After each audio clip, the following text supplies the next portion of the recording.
Are you ready? No! I said, are you ready?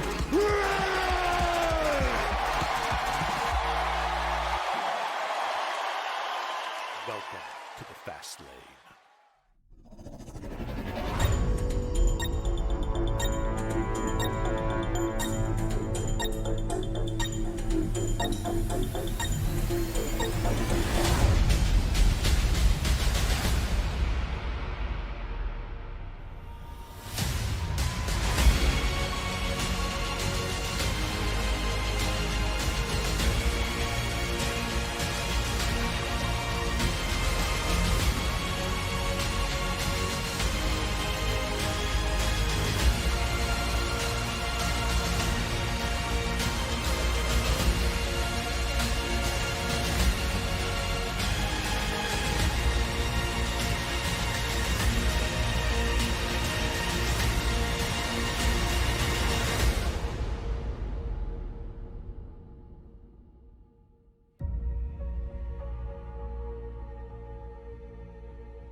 Well, well, well.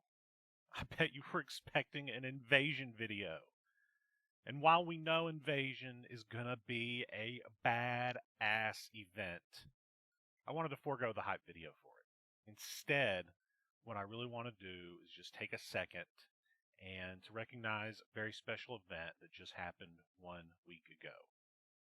Dean, Holly, we wanted to do a little something for you guys, and there's no better time to do that than whenever we're all assembled like this. Give credit to Sam. He put this together. He put us all together and said he wanted to do something, and this is what we've come up with. And shortly, unless I screw it up, I'm trying to do it right now as this video is playing, you should be receiving a nice, crisp $300 to your PayPal, courtesy of the names that I should be putting on the screen right now. Some of the guys even chose to record some kind words for you, audio or video. You'll see those in just a moment. So on behalf of everyone in OSW, and especially myself personally, from the bottom of our hearts, we want to extend the utmost congratulations to you guys on your marriage. I know it will be as amazing as the two of you are, and you add Wyatt, and the numbers don't lie. Before I get on with it, I want to read some kind words from Dean Toth, fit to speak for us all. To the Masons, your big day has been and gone, but your time as husband and wife is just beginning. And the two of you, I've saw one of the most loving, fun, and dedicated to one another couples I've ever been around. You're absolutely made for one another, as evidenced by how you've navigated life over the years. I'm truly happy for you both, and more so in the knowledge that you have made the step and promise to have and to continue to have one another's back for the rest of your time. I do have one little piece of marriage advice, though. You know me, being Toth, being such a stalwart in relationships and steadiness. If at first you don't succeed, try doing it the way your wife told you to. Congratulations again, guys. Just know that we love you. This is for you.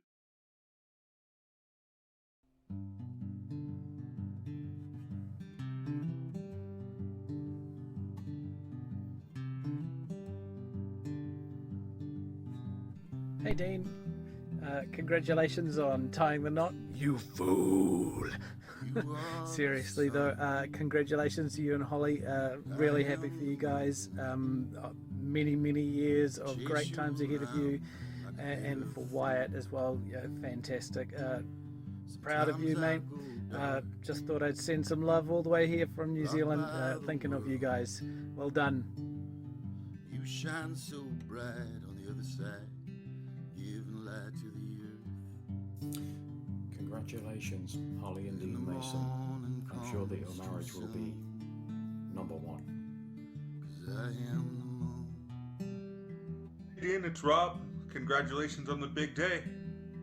Wishing you and Holly all the best. Live a long, happy life together. Love you, man. Your distance unkind, but I'll keep on staring until I go blind. Hey Dean, just wanted to say congrats to you and Holly on the wedding, and many happy returns to the pair of you and to Wyatt on the new chapter. Much love, man.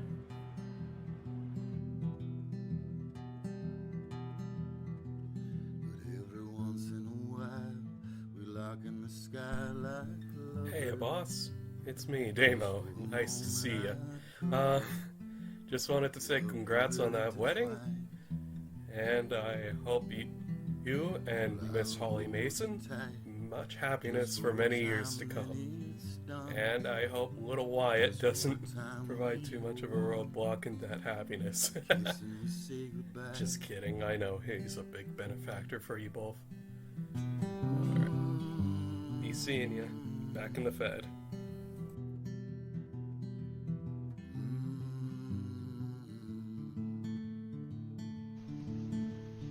Hey guys, it's Brian. Just wanted to say, Dean, thanks for being such a great friend throughout the years, and congratulations to you and Holly on the marriage. Here's to many more, guys.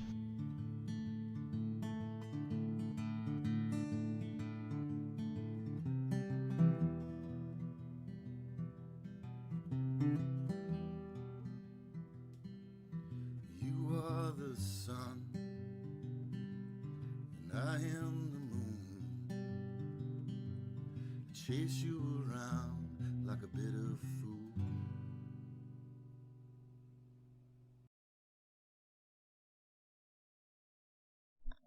All right.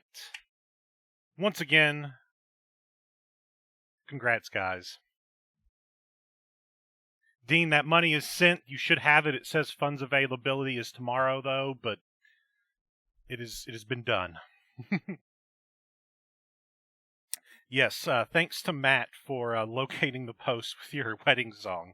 I knew you'd mentioned it, but I sent him to find what it was, and actually found whoever it was doing it doing like a garage session of it, so that's what I used. But yeah, Sam put this together. Thanks for doing that. Let's look at the teary eyes.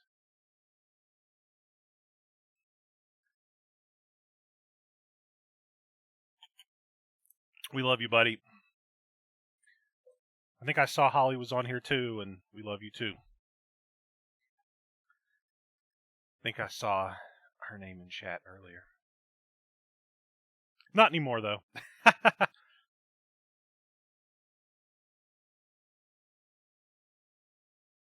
Much love to you guys.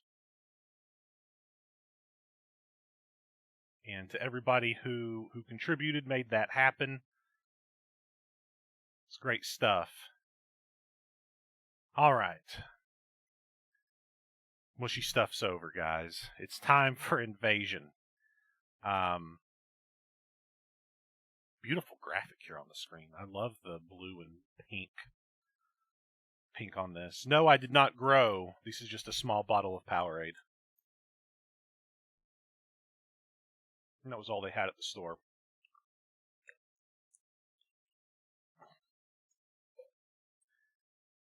It's the least we could do, Dean. The least we could do. They said during Among Us you'd mentioned you may not be on for this stream, and I told Matt, I was like, you got to figure out a way to keep him on. But you're here, and that's the important thing. And if you did want to dip off, feel free. No more goodies like that. Oh, you're staying now? Okay. Ah, Zach, of course you did.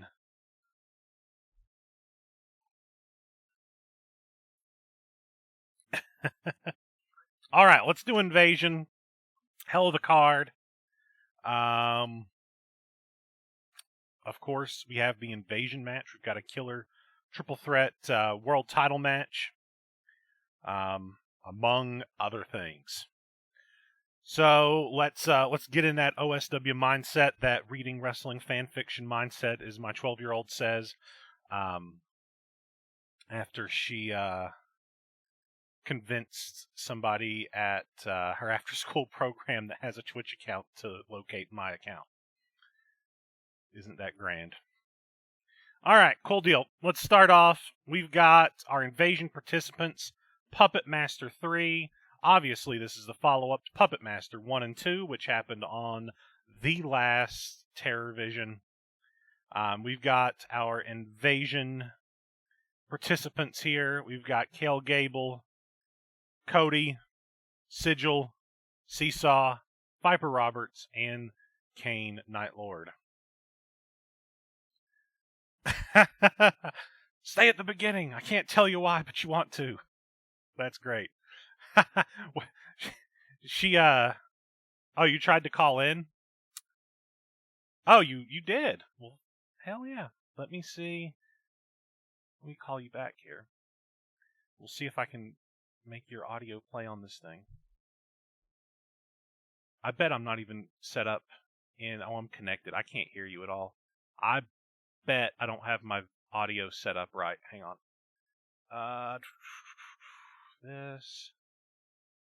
This should be the right audio. Still can't hear you. Wait, I heard something. I'm here. Oh, there you are. Hey. There. And it sounds like... Can you guys hear Dean? I'm getting that I can. Say something real fast, Dean. That's not what you actually want to say. Say something real fast, Dean. All right, there we go. All right, you are. We can hear you. I don't know what I was looking for.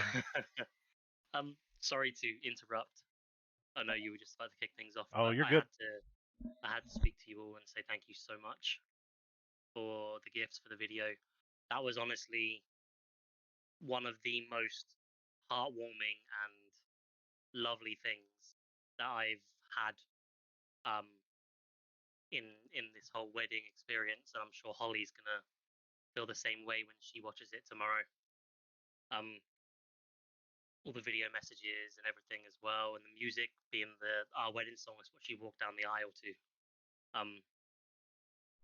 So I'll say I love you all and thank you so much.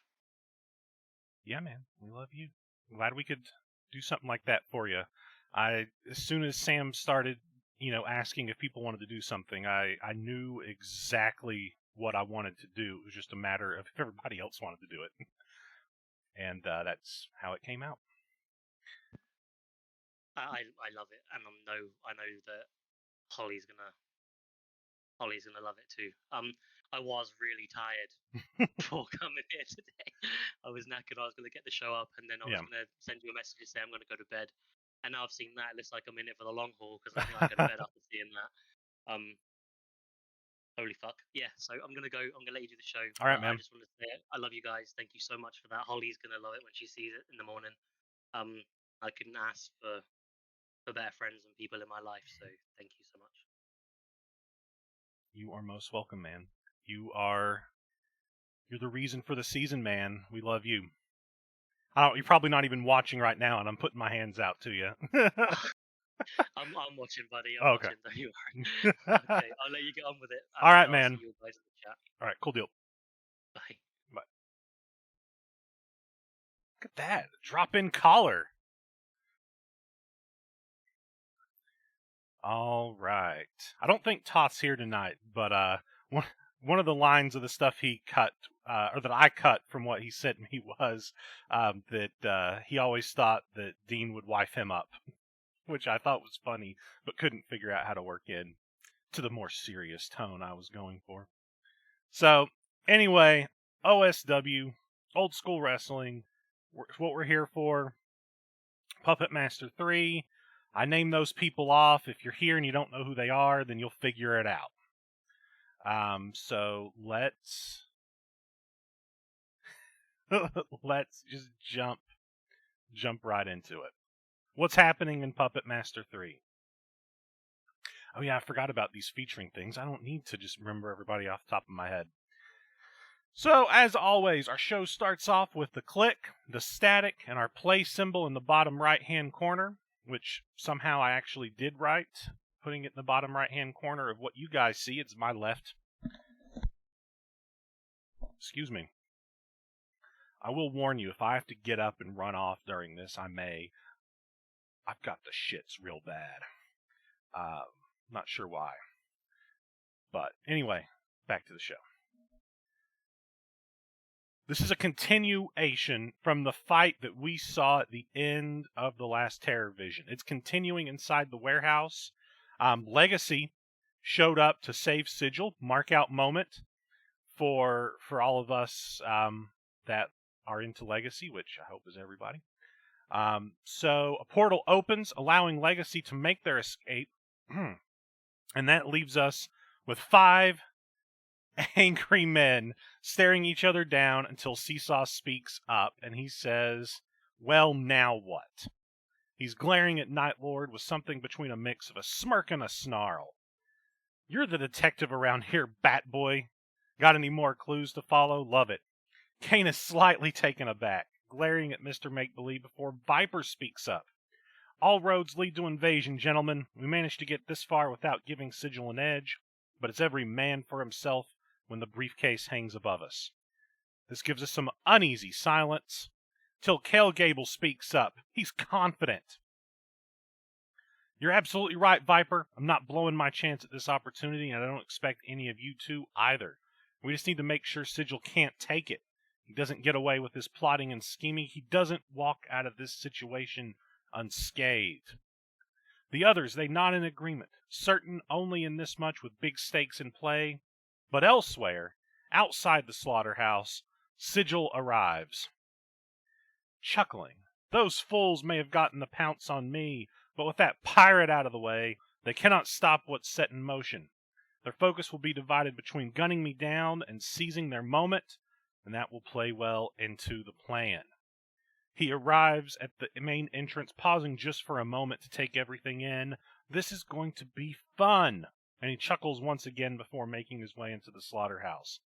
I love it for a lot of reasons. One thing that I really love here is that Sigil is monologuing to himself. What a villain. What a villain. I love it. That is now going to be something the next time I write Sigil that he absolutely will do, is just monologue to himself, just like he's acting on a stage somewhere. I love it. I love it. And Sam, I didn't share that during the touching heartfelt montage because I recorded the touching heartfelt montage hours ago. Just because I knew that I wanted to make sure I said everything I could so I could set up the money transfer. Ooh, third person. I think it's too late to give Sigil a third person tick. But monologuing, absolutely. Oh, look at that. We got a standoff. And we got a standoff. We've got Jesse and Joanna Williams. We've got Tenchu, which is what it says here. We start off with our robotic samurai. Robotic samurai. He's motionless in the ring. The light shining down on him. He has stopped being a shadow. He's chosen to enter the light of his own volition. Symbolism. Williams. It's a booming voice, but it's not a shout. Speaking with authority. Oh, but right there at the entrance ramp is Jesse Williams, sister by his side. I thought I told you to take this thing down, Jessica. Jesse gives Joanna a side eye at the apparently new nickname as he approaches the ring, slowly climbing up the ring steps and keeping his eyes peeled. Surprised to see you're out in the light. Tenchu strikes a battle stance. There's a time and place for stealth. That time has passed. The younger Williams looks at Tenchu in confusion for a moment before realizing just what's happened. So you've decided the best way to combat a threat you can't sneak up on is by forcing them to fight face to face in a place of your choosing. I'll have to keep that in mind. Simperai. Jesse looks out to Joanna, tossing his shotgun to her. He turns to face Tenchu. He's got his gauntlet. He is ready while Joanna rolls her eyes. I love the Joanna character. I need to write Jesse Williams sometime soon. Are you going to listen to the tin can over me? Prince smirks, getting into his boxing stance. Just this once. You want me to take him down, right? The match is time to begin, or it is time for the match to begin. This is the opener.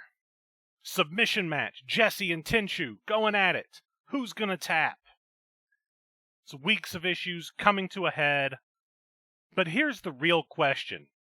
How in the hell do you make a machine submit? We're going to find out. Maybe. Both competitors, they're in a standoff. They're sizing. No, it didn't load up. I have no idea. I could probably highlight and it should tell me. Yeah, it's not picking up. There's a broken image there. Which is weird because there's a broken image in the code by itself. But before you add whatever goes in there, I believe is how that works. But anyway. Both competitors, they're standing off, sizing each other up, or scanning, if you're Tenchu, to find out a weak point. Jesse lunges in at the metal shadow, who easily evades the prince before delivering a hard strike to the midsection.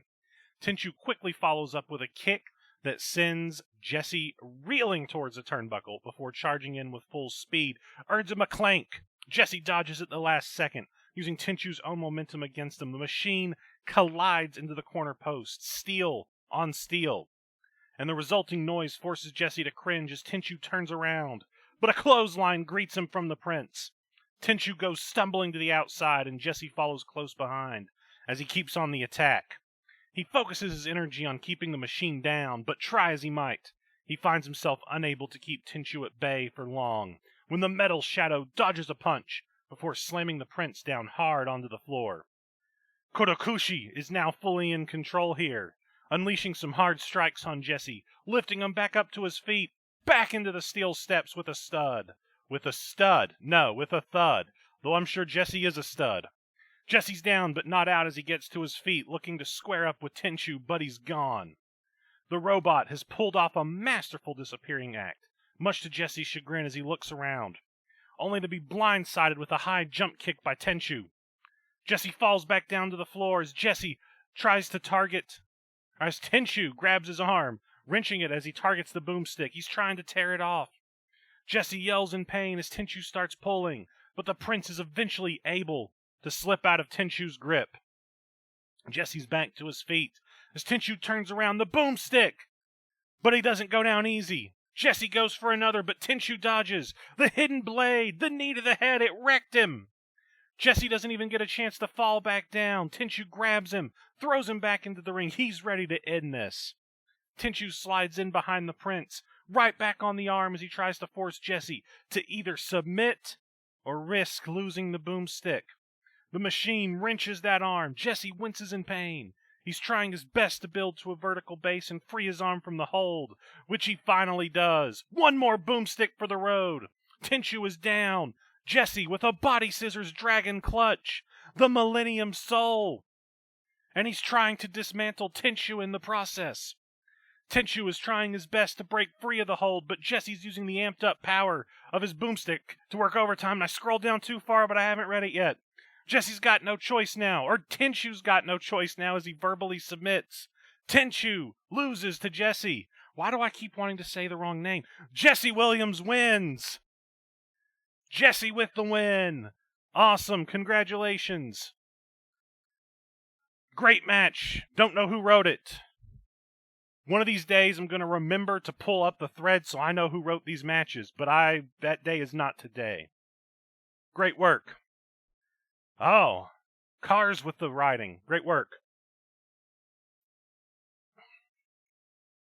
All right, what are we getting with these folks next? Nothing with these folks next. We've got instead a segment entitled The End Goal. Voice just cracked there. We've got Sanctus Bellator, Cody, The Impaler, Nigel Royal.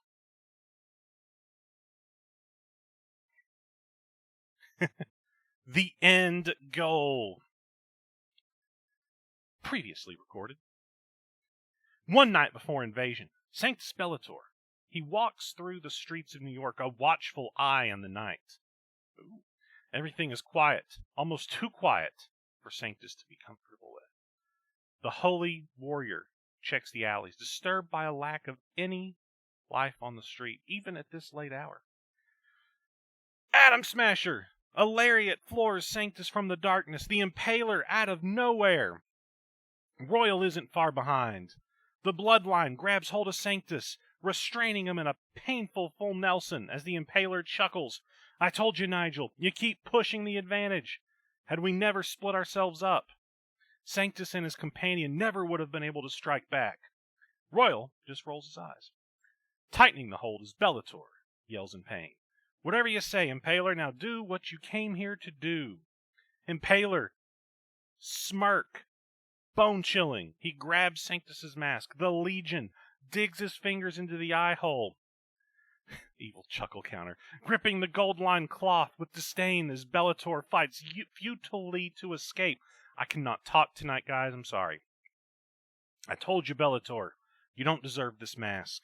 Once I snatch it from you, then the world shall see how pathetic you truly are. And like dominoes, Cody will lose faith. We both win, don't we, Nigel?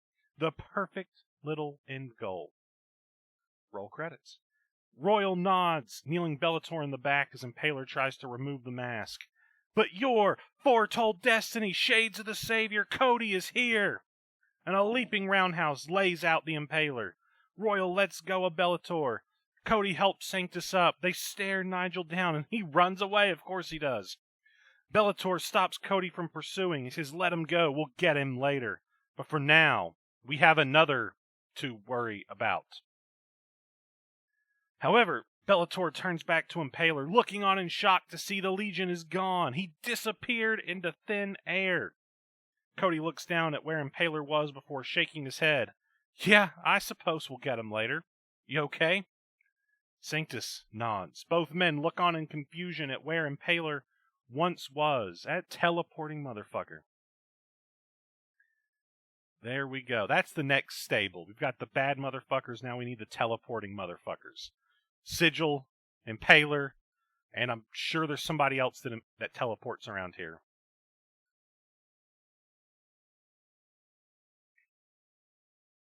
Sandman, there it is.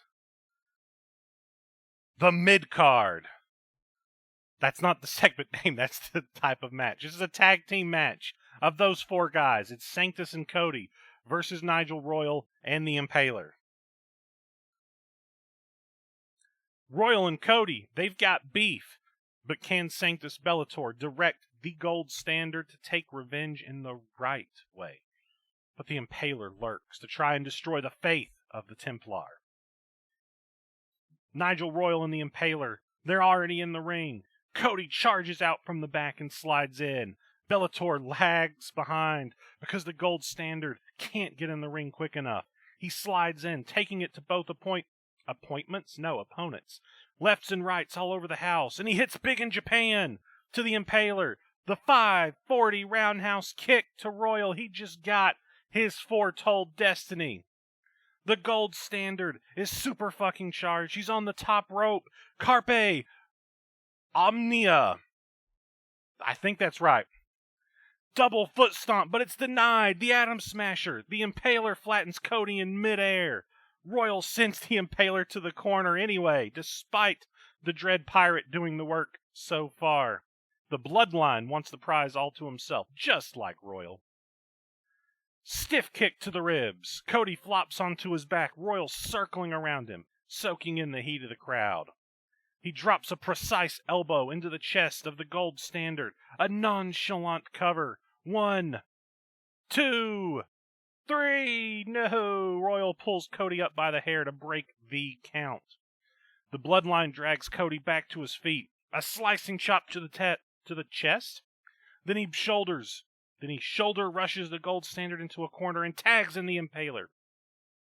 From the opposite side, Sanctus is supporting his partner enthusiastically, but the Impaler's reply is to drive an elbow into Cody's face, his eyes fixed on the Templar.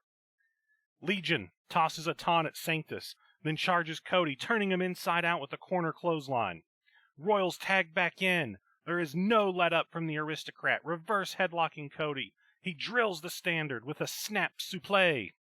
Royal points to the top rope and gestures it's time to finish it, probably with the universal throat cut. The Bloodline climbs the turnbuckle. Cody crawls towards the corner. He's desperate for a tag. Sanctus is ready. He's got his arm out. Cody leaps, but Royal drags him away by the leg. 1 belly-to-belly suplex. Belly-to-back suplex. And then 3 more. It's called the Royal Flush. And he hooks that damn leg. 1, 2. No, shoulder up. The gold standard ain't done yet. Sanctus runs in. The Impaler runs in. Hurricane Rana from Sanctus to Legion. The Impaler rolls out. Sanctus, slingshot body press to the outside. Distraction has given Cody precious recovery time. And as Royal tries to pull him up, the gold standard counters with a back body drop. Royal is quickly back to his feet, but so too is Cody. To rearrange my screens. There we go. Strike flurry, the roundhouse kick, the leg drop, the perfect rush. Cody with the cover. 1, 2, 3. No, the ref's dragged out of the ring. Classic heel move. The Impaler has turned the tables on Sanctus outside of the ring. Legion up on the ring apron. Cody confronts him. The Dread Pirate, almost said Dread Pirate Roberts. The Dread Pirate ducks the swinging arm, though, and hangmans Cody on the top rope. Royal with the schoolboy from behind. 1, 2. No! Cody and Royal get to their feet. They charge one another. Simultaneous clothesline. They're both down. It's a race to get to the tag in their respective corners. Excuse me. Simultaneous tag. The hot tag. Bellator and the Impaler. They run at each other. Big boot from Legion. Bellator ducks. Hits the ropes. La Mystica. The Impaler is touched by the arm of God. Sanctus wrenches it in. The Impaler's burning with pain. Will he tap his arm? His arm! No! Royal boots Sanctus in the face. Cody's in. The ref cuts him off, finally trying to do something. The Gold Standard's trying to get to the bloodline, but the official is preventing him from doing so. Behind the ref's back, the Impaler has his favorite ball-peen hammer. Hammer shot to Royal. Sanctus ducked and Legion nailed his partner. The La Mystica again, trapped with no assistance. The Impaler is forced to submit to the higher power, and he taps out. Sanctus, Bellator, and Cody claim a righteous victory over their rivals. Hell of a match. Great work to the writer. Damn right, Hayden. That was a nice match.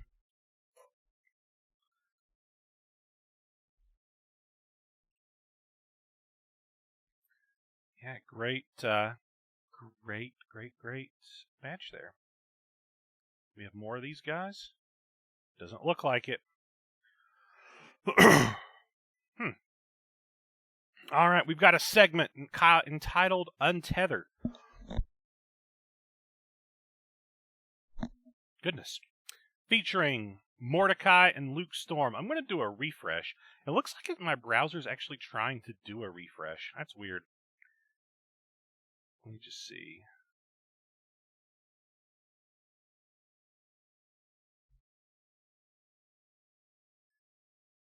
Huh.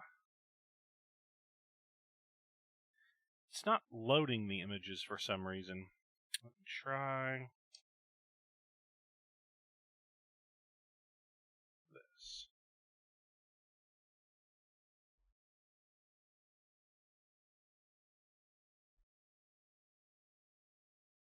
Yeah, it did. Whenever I hit the stop key, it showed me a broken image. It's really weird. Okay, there's one.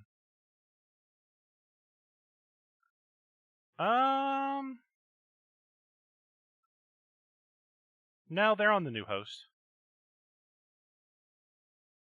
Well, I stopped it so we can just kind of do that on a piece-by-piece basis if we need to. Luckily, the show's all up at once, so I don't need to do a lot of refresh. It's a problem on my end. I don't know what it is, what the issue is. Because I noticed whenever you said that, Dean, that it was clocking like it was trying to load the page still. But it's been doing that the whole time. So it's got to be some issue on my end. Anyway, we'll just load images on a case-by-case. All right, Untether, Mordecai, Hollywood, Luke Storm. We're backstage in the slaughterhouse. I mean, that's what you got to use it for. Backstage in the slaughterhouse, Hollywood Luke Storm is getting ready for his match. Luke. Mordecai appears in the room, seemingly from nowhere, catching Hollywood slightly off guard. What do you want? He says. Did you think about what I said the last time we spoke? Mordecai asks. Luke rubs his chin. I did, and I decline your offer. That offer being to break the tether between them. I don't see what's in it for me to agree. Mordecai gets angrier than we've ever seen him up until now. You don't see? Luke, let me explain. You brought me here to end the Sandman, as the yin to his yang.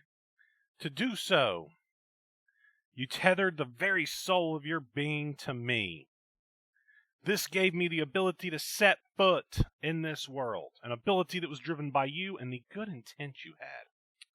Mordecai steps closer, but your good intent's no longer there. I can feel the tether changing, Luke.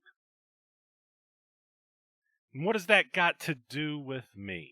Luke shrugs. You can go back to where you came from if you don't like it. Unfortunately not, Mordecai replies. This tether keeps me here. But we're no longer the yin to Sandman's yang, Luke. The change in you feeds into me through our bond.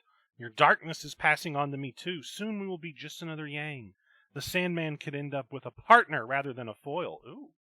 And you, Luke, you'll end up just like Sandy Rogers did. Old, decrepit, and relying on me to find you life force to survive. You'll soon end up 6 feet under just like he did. Well, that shocks, Luke. You're lying. You just want your own way. Maybe, retorts Mordecai, but is that something you want to risk? Is it something Scarlet would want you to risk? Ooh, first mention of Scarlet in a while. Luke backs off. You must feel the change too, Luke. Don't be stupid. Agree to untether. Luke weighs it in his mind. Okay, you got it. But not until after our match. Then I'll do it. Then I'll untether. Will he do it? Will he actually untether? We'll find out later.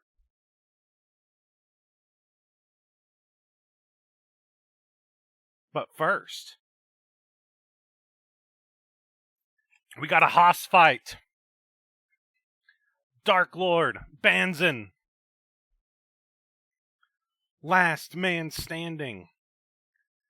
Can faith trump DNA when it comes to hardiness and determination?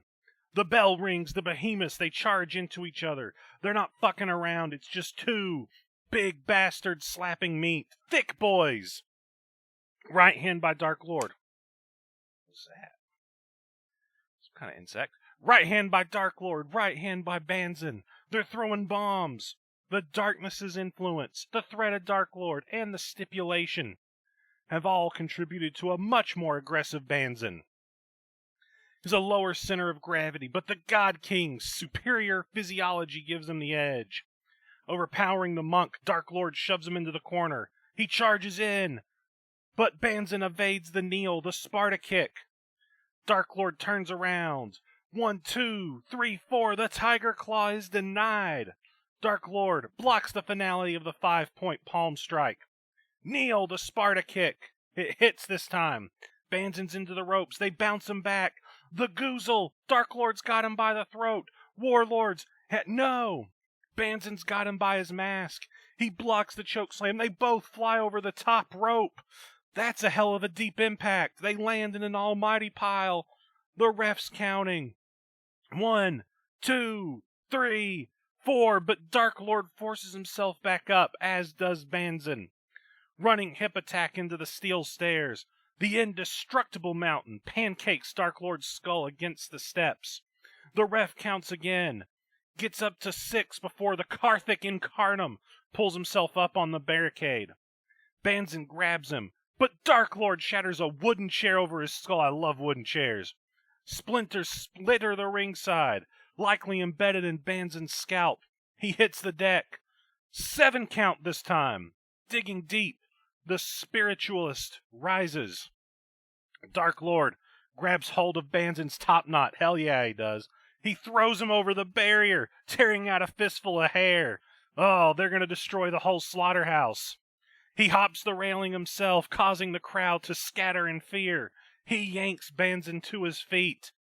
Banzan with the go-behind, the Duca, the cytosuplex onto the cold, hard concrete. Suffering exists, and boy, does Dark Lord know it. 1, 2, 3, 4, 5, 6, 7. The extraterrestrial somehow stands under his own power, though. Right at the 8, Banzan leads them up the stone bleachers. Their spectators are fleeing. Good Lord, what does he have in mind? It's a kaiju battle. It's Godzilla and Mothra. Standing in the top row of seating, he grabs a waistlock. He goes for the suplex, but no. Dark Lord sandbags him. Elbow, headbutt. He smashes Banzan's head off a steel handrail. He grabs the Goozle. No, don't do it. Choke slam. Warlord's hand down the bleachers. Banzan thuds down the stone steps, one after another. This man could be paralyzed by God. The ref counts.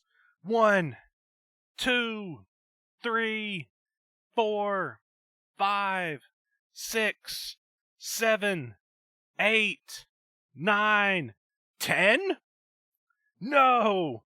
Running on adrenaline, Banzan is up to his feet. He breaks the count, then falls to his knees. Dark Lord cannot believe it. Sizing Banzan up, he charges.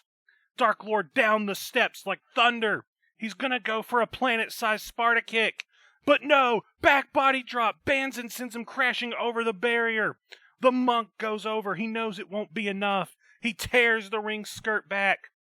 He's got a table. Banzan has a table. Axe handle across the back, and Dark Lord gets control.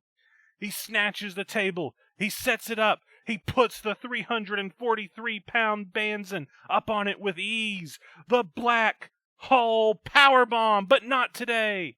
Banzan drops down. He gets it this time. The 5-point palm strike. 1, 2, 3, 4, 5. Tiger claw. It stuns Dark Lord. Allows Banzan to get up on the apron. And then with a crunch, nails a senton splash through the table. 1, 2, 3, 4, 5, 6, 7, 8. They're stirring. 9. They're up. Only they fall back down. Banzan's up from his slumber. He grabs under the ring. He's piling Dark Lord under a pile of anything he can by God find. Chairs, tables, baking trays, trash cans. The God King is soon under a throne of debris. The ref makes the count. 1, 2, 3, 4, 5, 6, 7, 8, 9, 10. Banzan has Death Starred Dark Lord. Banzan defeats Dark Lord. Wow. I believe Dark Lord won their last encounter. I've proven it. It is proven that I can count to 10. Great match. Great match.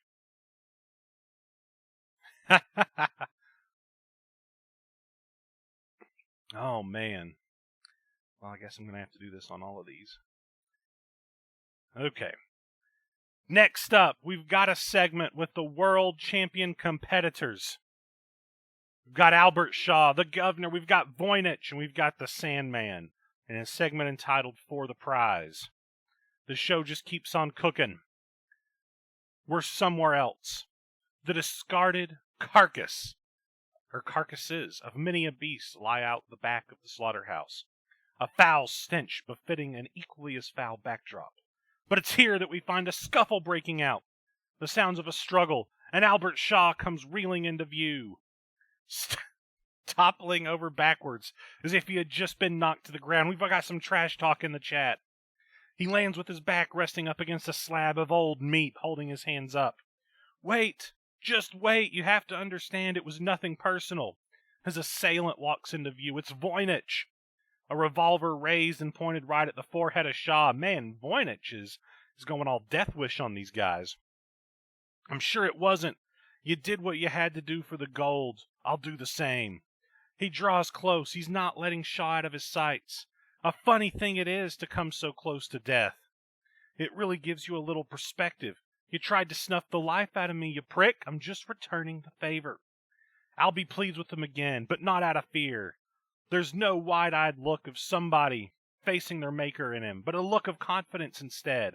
That's exactly what he wants. You've let him in your head, mate. That creates but a moment's hesitation in Voynich, but that's enough of a window for Shaw. He disarms him. The revolver goes skidding across the yard.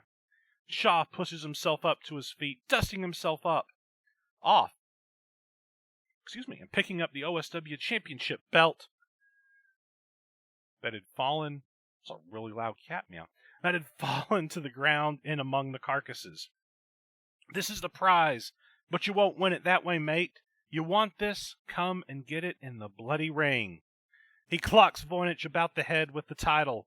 Voynich drops like a sack of potatoes, leaving Shaw standing over him. And that is for pointing a fucking gun at my head. I guess we're even then. Albie walks off, heading for the doors of the slaughterhouse. As he does, a figure emerges from the shadows, crouching over the fallen Voynich. Wake up, you fool! Voynich opens his eyes to look directly into the cats of the Sandman. The eyes of the Sandman. You're weak. I suspected you'd never be strong enough to go through with it. All you've succeeded in doing is stacking the decks against yourself. With that, the Sandman fades into the night, leaving Voynich very much alone and wondering what the hell is going to happen inside that ring tonight. We're all wondering what's going to happen inside the ring for that triple threat. It's our main event tonight. Yeah. Segment.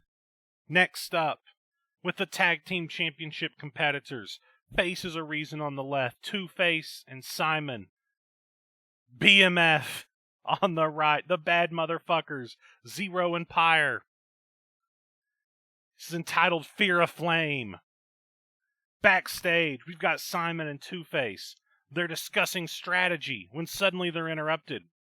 You've got our attention. Now give us back our belts or you see why you don't want it. It's Pyre. Zero has got a gas can. Simon, if this is what I hope this is what I think it is. Simon responds, forget it, Queen. Everyone knows when you take your eye off a piece in chess, someone is bound to take it. You treated these belts like pawns and they got quickly snatched up. If you want them back, you have to do your own move for them. Pyre laughs and responds, if we're talking about chess, you should know that the winner is always 3 steps ahead. Why do you think Zero has the gas can? Zero splashes it on the Faces of Reason. They're covered in gasoline. Pyre snaps her fingers, flames radiating off her palms. You know what I'm willing to do if you don't want... You know what I'm willing to do, so if you don't want to light up like a Christmas tree and make everyone notice you, now's the time to give us back what's ours. Faces of Reason say no. The BMF, they nod. Pyre looks like she's ready to torch both of them. Two-Face doesn't like fire. She gets close enough to touch them. Two-Face makes the rash decision. He hits her with her own title. Simon blasts Zero with his own title. The champs are down. Faces of Reason are running away. Once they get somewhere safe, Simon speaks to Two-Face. Check. We have their attention. Now it's undivided. Ready to make it checkmate and get these belts for real? Two-Face nods and speaks. Indeed. It's time to make sure we go from working to get their attention to making sure they never forget us. Simon smiles and nods. He fully agrees, and we cut away. Okay. But will they still be covered in gasoline during the match? Interesting that they did that, because wasn't someone covered in gasoline and burned in the opening of one, like maybe Up in Smoke? It was Stoner. Interesting. Intentional parallel or coincidence?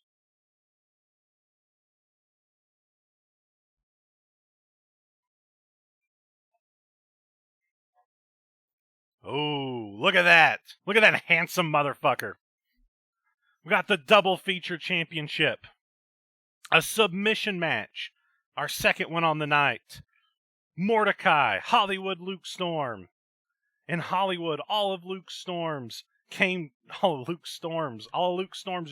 came true. Which means he has no use for the gatekeeper of dreams. A deal has gone sour. And now they're both willing to go their separate ways, but not before one is forced to submit before the other, or to the other, inside the slaughterhouse. I said it was a double feature title match. Was it not supposed to be? I thought it was the whole time. I have the unique opportunity tonight to do something that I don't think anybody's ever done as a handler, and that is lose 2 titles in the same night. So let's see if that happens. Hollywood is strutting around the ring like Mick Jagger at the carnival, the ire of the betrayed slaughterhouse faithful raining down on him. Its shower may bounce off of him like he's made of plastic.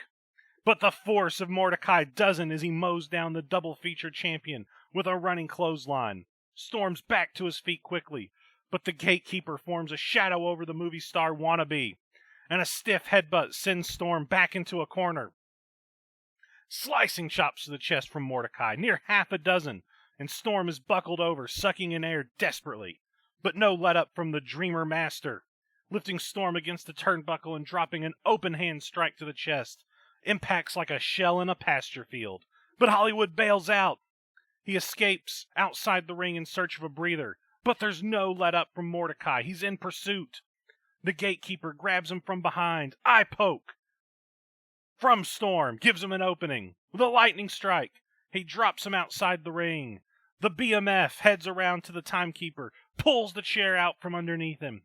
He folds it. Heads back to Mordecai. Lines up. The Dream Master's throat. Downward thrust, but Mordecai rolls away.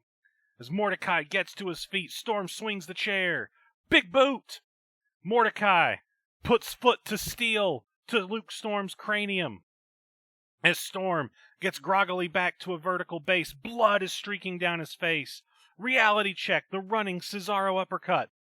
Storm drops to his knees. Mordecai hoists him back up. The myoclonic twitch. Onto the damn concrete. Luke Storm has gone straight to video. That's a hell of a great line. Mordecai peels the double feature champ off the cold, hard standing and rolls him back into the ring. The Gatekeeper of Dreams has Storm at his disposal like a ball of putty, and his designs are the stuff of nightmares. Mordecai towers over Storm. He grabs him from behind. Sweet dreams. Swinging Cobra Clutch, but it's countered. Mule kick by Hollywood. Code breaker. Storm's up on his feet. He hits the ropes. The atomic leg drop. Hell yeah. Storm grabs Mordecai's legs. He goes for the Boston Crab. But he can't turn the bigger man. Instead, he focuses on a knee bar. Storm cranks the knee of the Gatekeeper of Dreams. Mordecai is feeling the burn. Even if he isn't of this realm, he can feel its pain. But he has a big reach, does Mordecai, and he manages to reach out and grab the bottom rope. Storm's quickly up, stomping hard on the same knee, but Mordecai counters. Drop toe hold, no! Ankle lock! He's trying to twist Hollywood's ankle like a pepper grinder. Storm's turn now to feel the pain. He's up on both arms. He's trying to inch his way towards a rope break.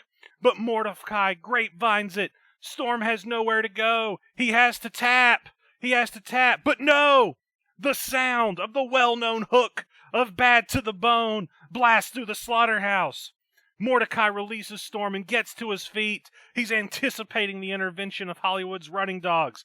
But nobody appears at the top of the entranceway. He turns back. Gale Force Stunner. But it can't be over. Storm knows he needs Mordecai to tap. He wraps his arms around the throat. He's trying to put him to sleep. Mordecai tries to power out. Storm has it locked in good and the Gatekeeper's fading fast. He goes still. He lifts his right arm, the official does. He lets it fall. 1. Again it goes up and the official releases. 2. As the arm drops lifelessly once more and Storm has won. The official lifts the arm. He holds it up with a sense of the theatrics of the moment.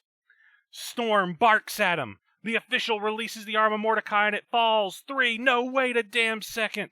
The arm holds an inch off the mat. It thrusts into the air. Mordecai's not done yet. He powers up. Storm's trying to maintain the hold, but he can't. Mordecai drags Hollywood across his shoulders. No arm, spinning backbreaker rack. Storm's flailing around like a straw doll, but Mordecai isn't interested in this submission. He throws Storm into the air. The reality check. Into sweet dreams. No! It's countered. Another gale force. Storm locks in a Kimura. And Mordecai has no choice here but to tap or risk losing his arm. Storm severs the tether with the Gatekeeper, but is this the end of the story? Your winner and still double feature champion, Hollywood, Luke Storm.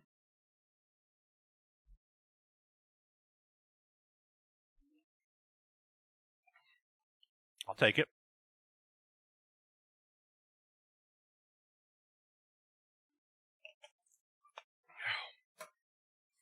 On to Powerade 2. All right. What's next?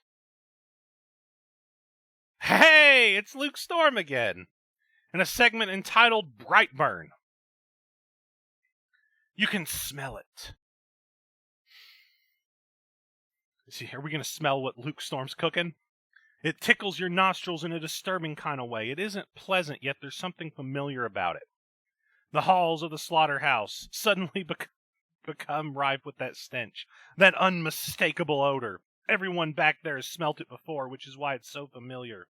We whisk through the halls, following those backstage, hunting for the cause. They know exactly what they're going to find when they come across it. It's just a matter of time, in fact. And then they do. With smoke still pouring off the body. What? A charred corpse resides in the boiler room of the slaughterhouse for all to see. Members of staff look disgusted as they happen upon it, musing to themselves about the cause. This has to be her, one says angrily. Who else could it be, another replies. But why? She has everything she needs in BMF. They're saying it's Pyre. This is an extreme way of getting attention, isn't it? Someone else chimes in. Just then, mere moments after his match, hot, sweaty, and curious, Luke Storm appears alongside them. He looks at the corpse, his eyebrow raised. Everybody else falls deathly silent. You think Pyre did this? He asks, tilting his head. No one says a word. If she did, it might be a good idea to stay the fuck out of her way, he says with an evil smirk. Or you might be next. Gulp. And if she didn't, accusing her of doing so may just burn this shithole to the fucking ground. Hot, sweaty, and curious. Storm rises, chuckling to himself. Either way, I'm glad I'm with her, not against her. Do you know what I mean? Okay. Intentional parallel. I take it was. But just because it said Pyre did this, I'm going to go with the route that it is not Pyre burning people. Yes, hot, sweaty, and curious. Just the way Dawes likes them. What is next? All right. Look at this. We got Nigel Royal and the champ, Albert Shaw. Let's catch back up with what's going on with these folks. You Cannot Refuse. Featuring, as I said, Royal and Shaw. We're backstage. Shaw sitting in his locker room. The championship belt sat comfortably on the bench next to him. He's wrapping his hands in his trademark white tape. But here comes Nigel Royal. Albert, he says stoically. Shaw stands to greet him, whipping the title off the bench and slapping on his shoulder. Royal chuckles. Whoa, boy, relax. I haven't come to fight. Then what do you want? Albert queries with intensity. He's not taking any shit tonight. I thought that after I ensured you won the OSW championship that we might be on better terms. After all, I've become a father now. And you've become a father? Shaw interrupts. Royal nods proudly. It has changed my perspective, let's put it that way. We were such a good team, you and I, that I've come to make you an offer that you simply cannot refuse. Shaw rolls his eyes. He's sitting back down. You and I, HMP, fighting against bad motherfuckers for the tag team championships. Tell me that doesn't sound appealing, Albert. Nigel tries to say convincingly. How could you possibly refuse? Easily. Fuck off, Albert replies. Something changes in Royal. I like that, Dawes.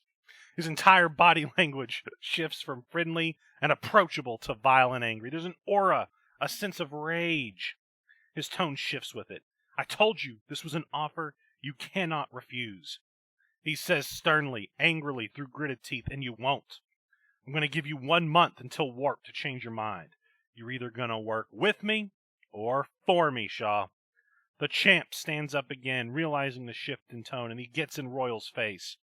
If you're going to take a shot at the governor, mate, you better not miss. The Spitfire chuckles, stepping back with a knowing nod as we cut away. Well, I guess we're going to find out what's going to happen, because I have a feeling Shaw's not going to be cool with that offer.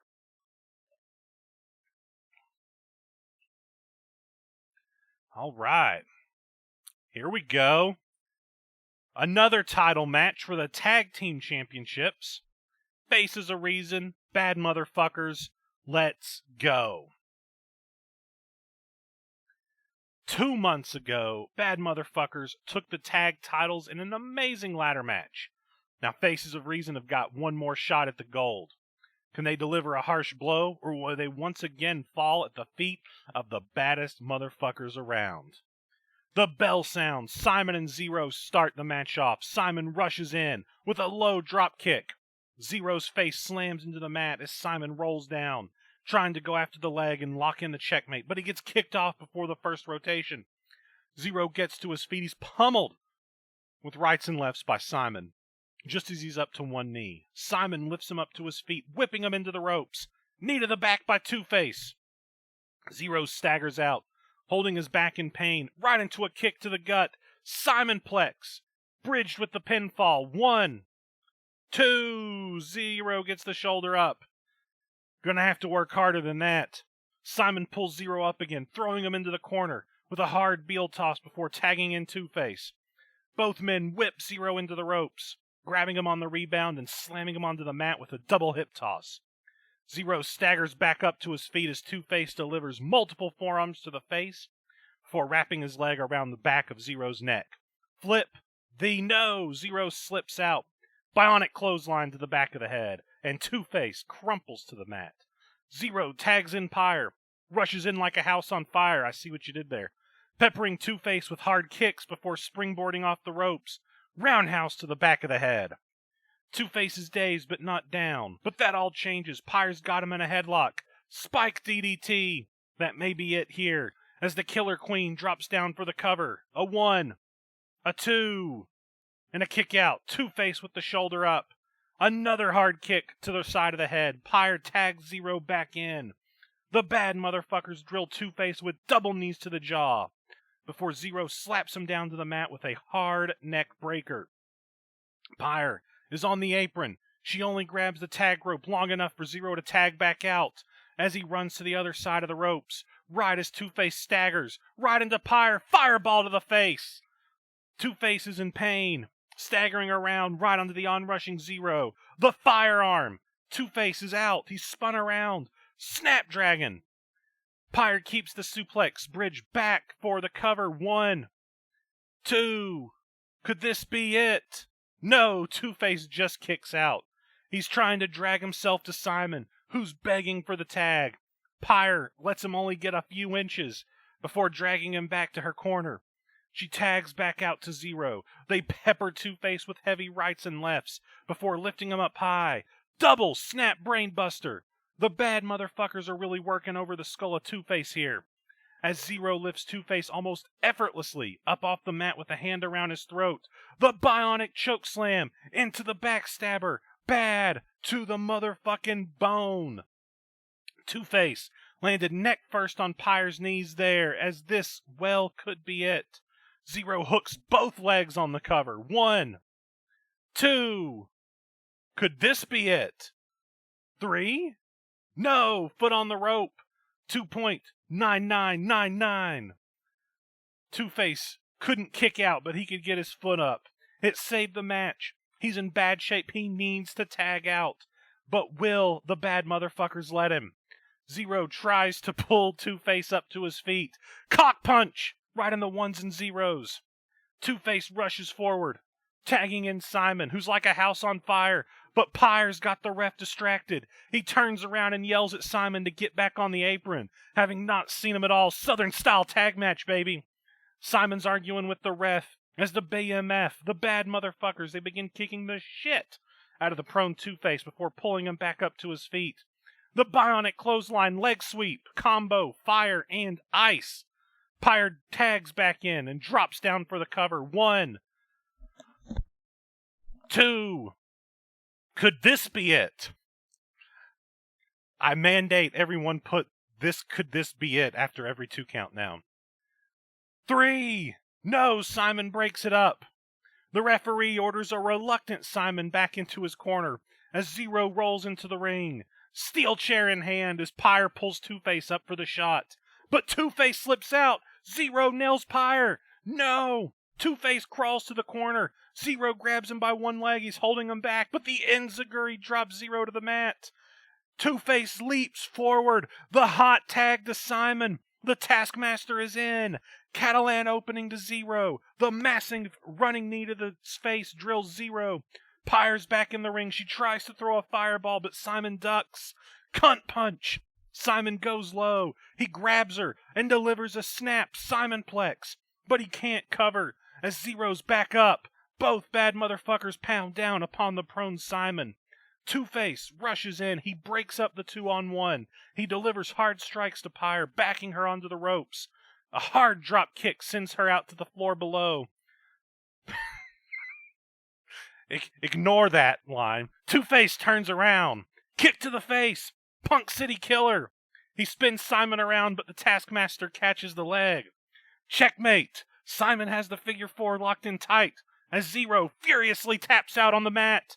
We have new tag team champions, but the ref ain't calling for the bell. Zero's not the legal man. Simon is frustrated as he doesn't notice across the ring.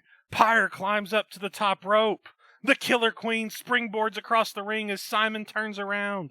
The Dancing Flames.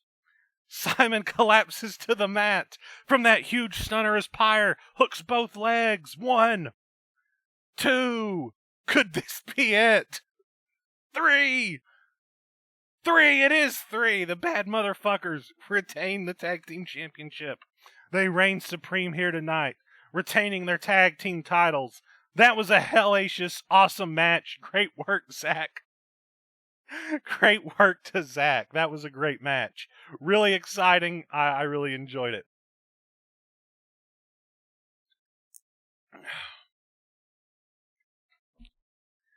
Hell of a match. All 4 of those guys. Well, the 3 of the guys and the 1 lady. Were, listen, could this be it? Oh man, that was fun. The fans won, that's it.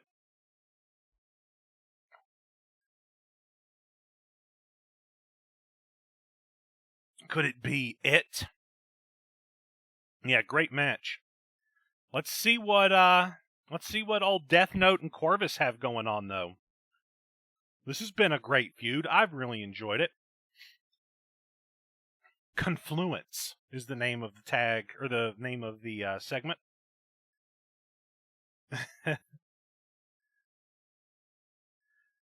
Corvus is seen in the backstage area. He seems to be stalking someone, a shadowy figure with an imposing build. As Corvus moves closer, we can see that it's Death Note. And his name is John C.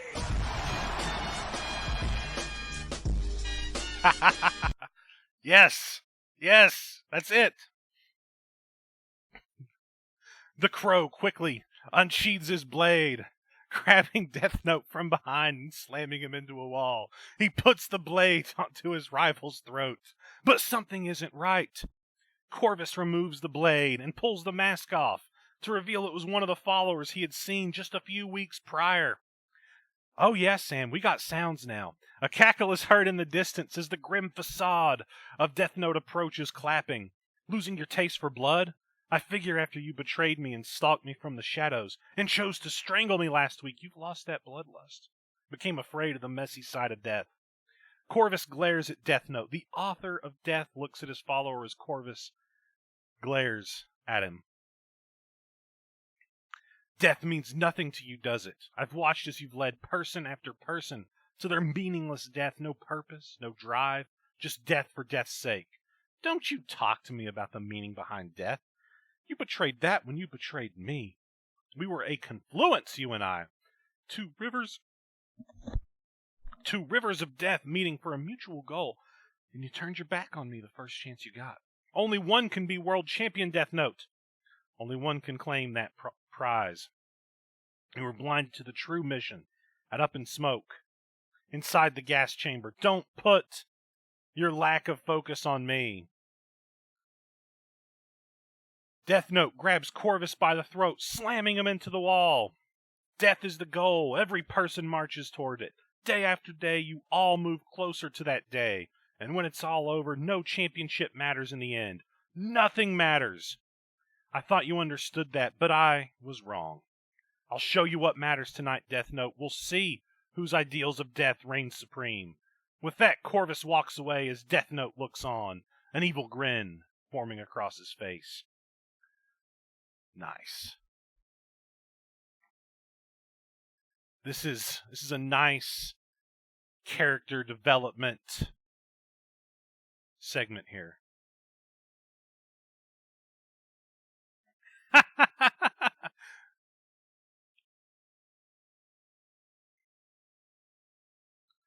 Did I put a Rickroll in there? Oh, I did.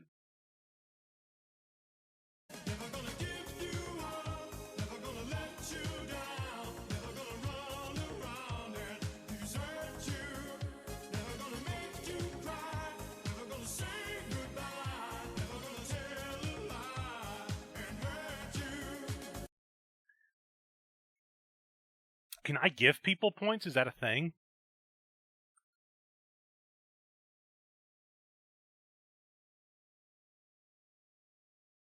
Well, I don't know how to do it, so I'll have to figure it out at some other point.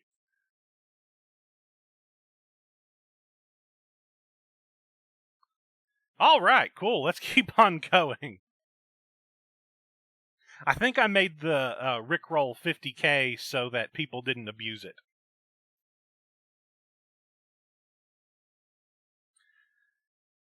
Listen, I got the dad thing down of awkwardly dancing to songs to make my children uncomfortable.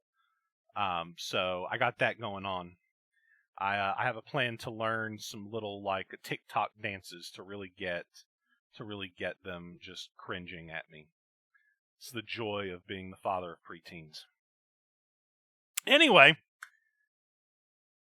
Rewind Championship match. Corvus, Death Note, let's do it. Oh yeah, start a prediction. Let's see. Let's just try this. Let's see how this works.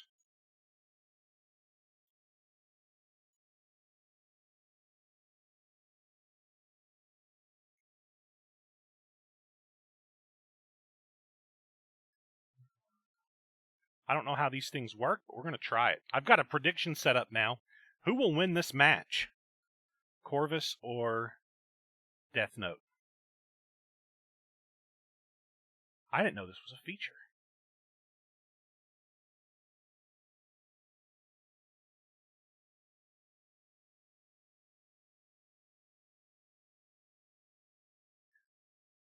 Man, Dean's going to just bet a whole lot on whoever's winning this match.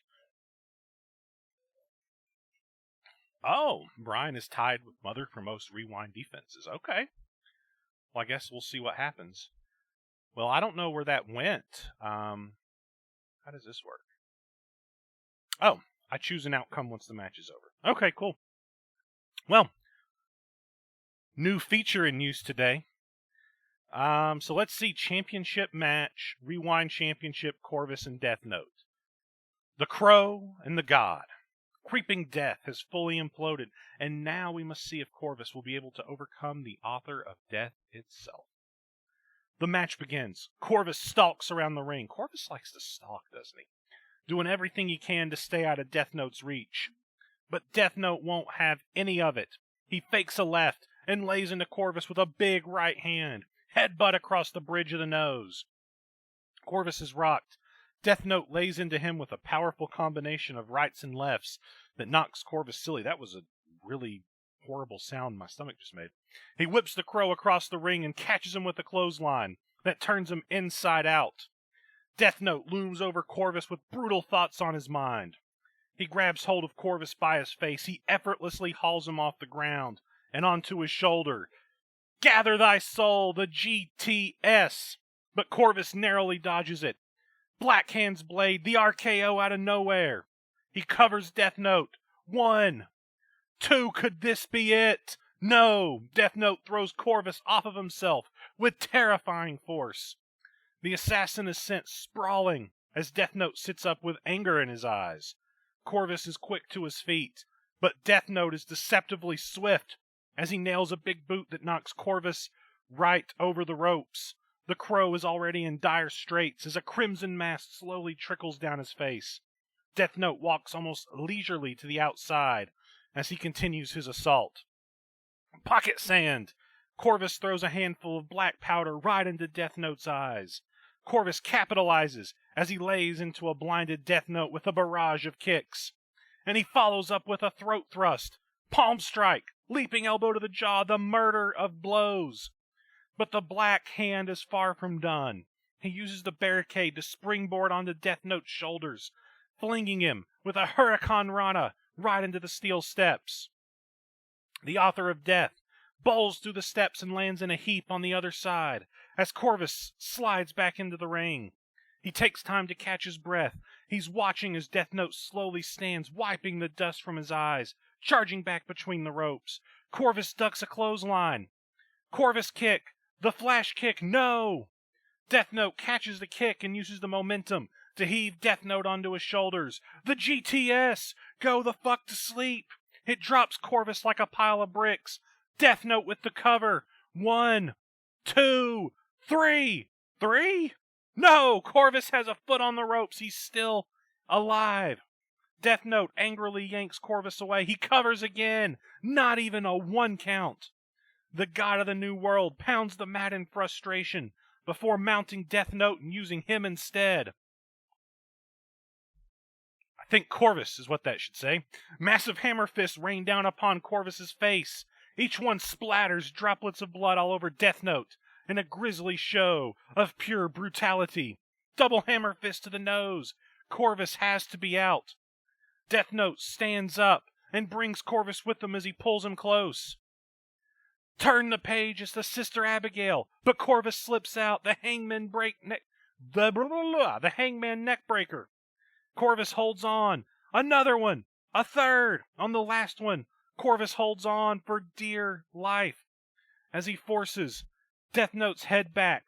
All the pressure is applied that he can to his neck in a desperate chokehold.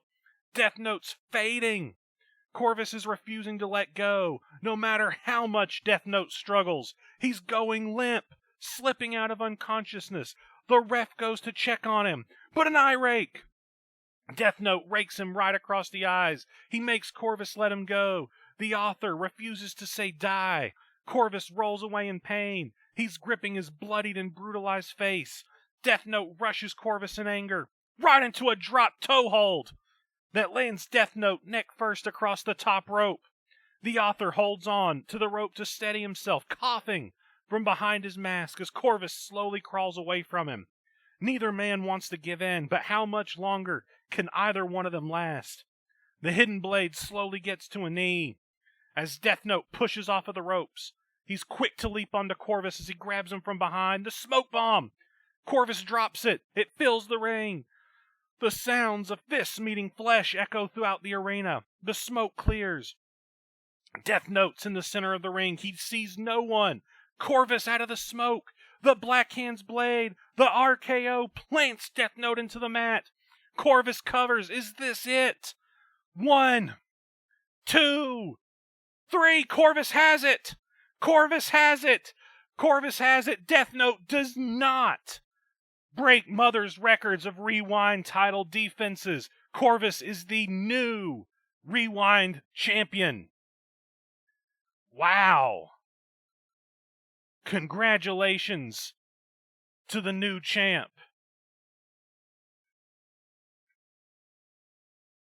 Corvus is the correct outcome. Some people should have some more points now.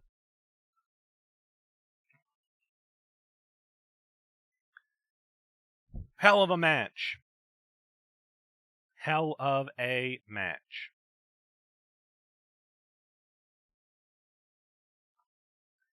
Ooh, this show's got some stellar matches here. Look at old Cody here. What's going on with him?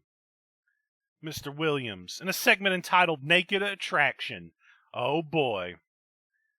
That little wedding ring around his neck may be challenged here, I bet.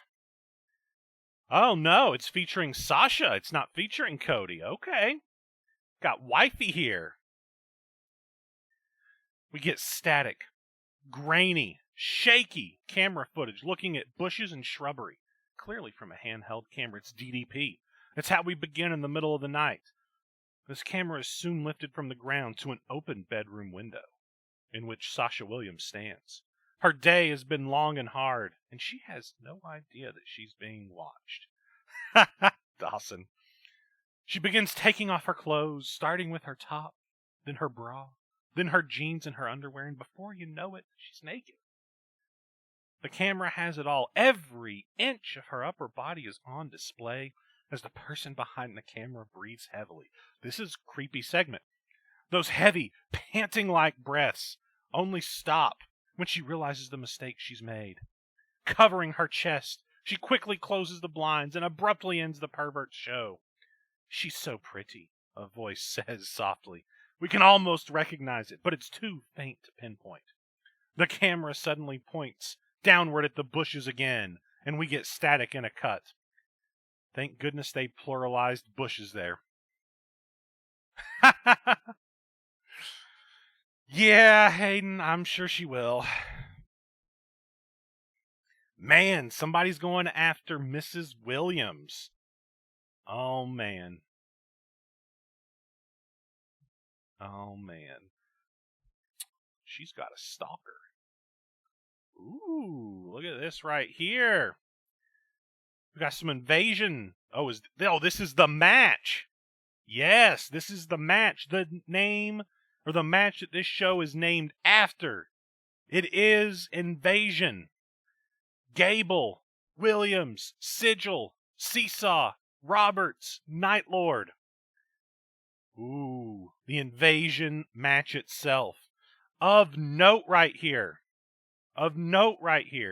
This may be the first time that the Invasion match has not been the final match of the show, which, think about it, the Invasion winner, if they were smart, will have the opportunity to invade tonight.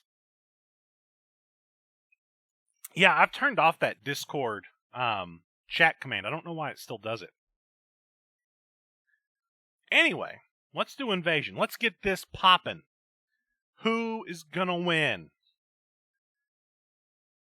Isaac Newton formulated his theory on gravity after watching an apple fall from a tree.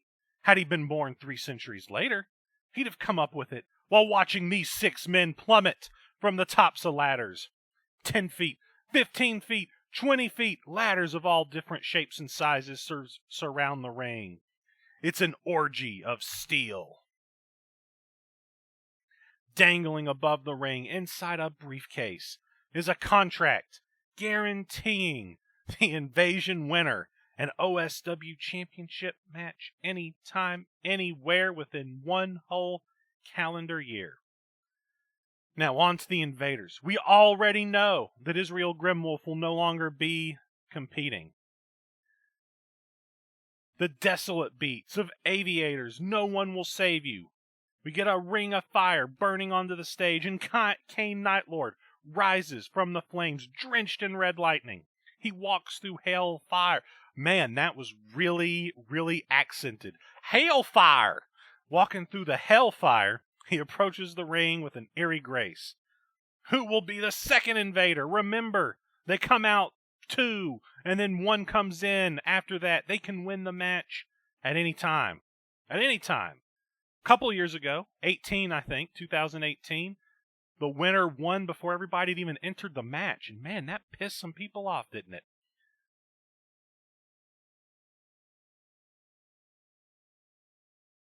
Alabama. Nah, it's Tennessee, man. You know, I just sit here. Kane Nightlord's coming out to the ring. He's drenched in red lightning, walking through hellfire, approaching the ring with eerie grace. Oh, man, I should not do that. Who's the second? It's Cody, Grimwolf's replacement.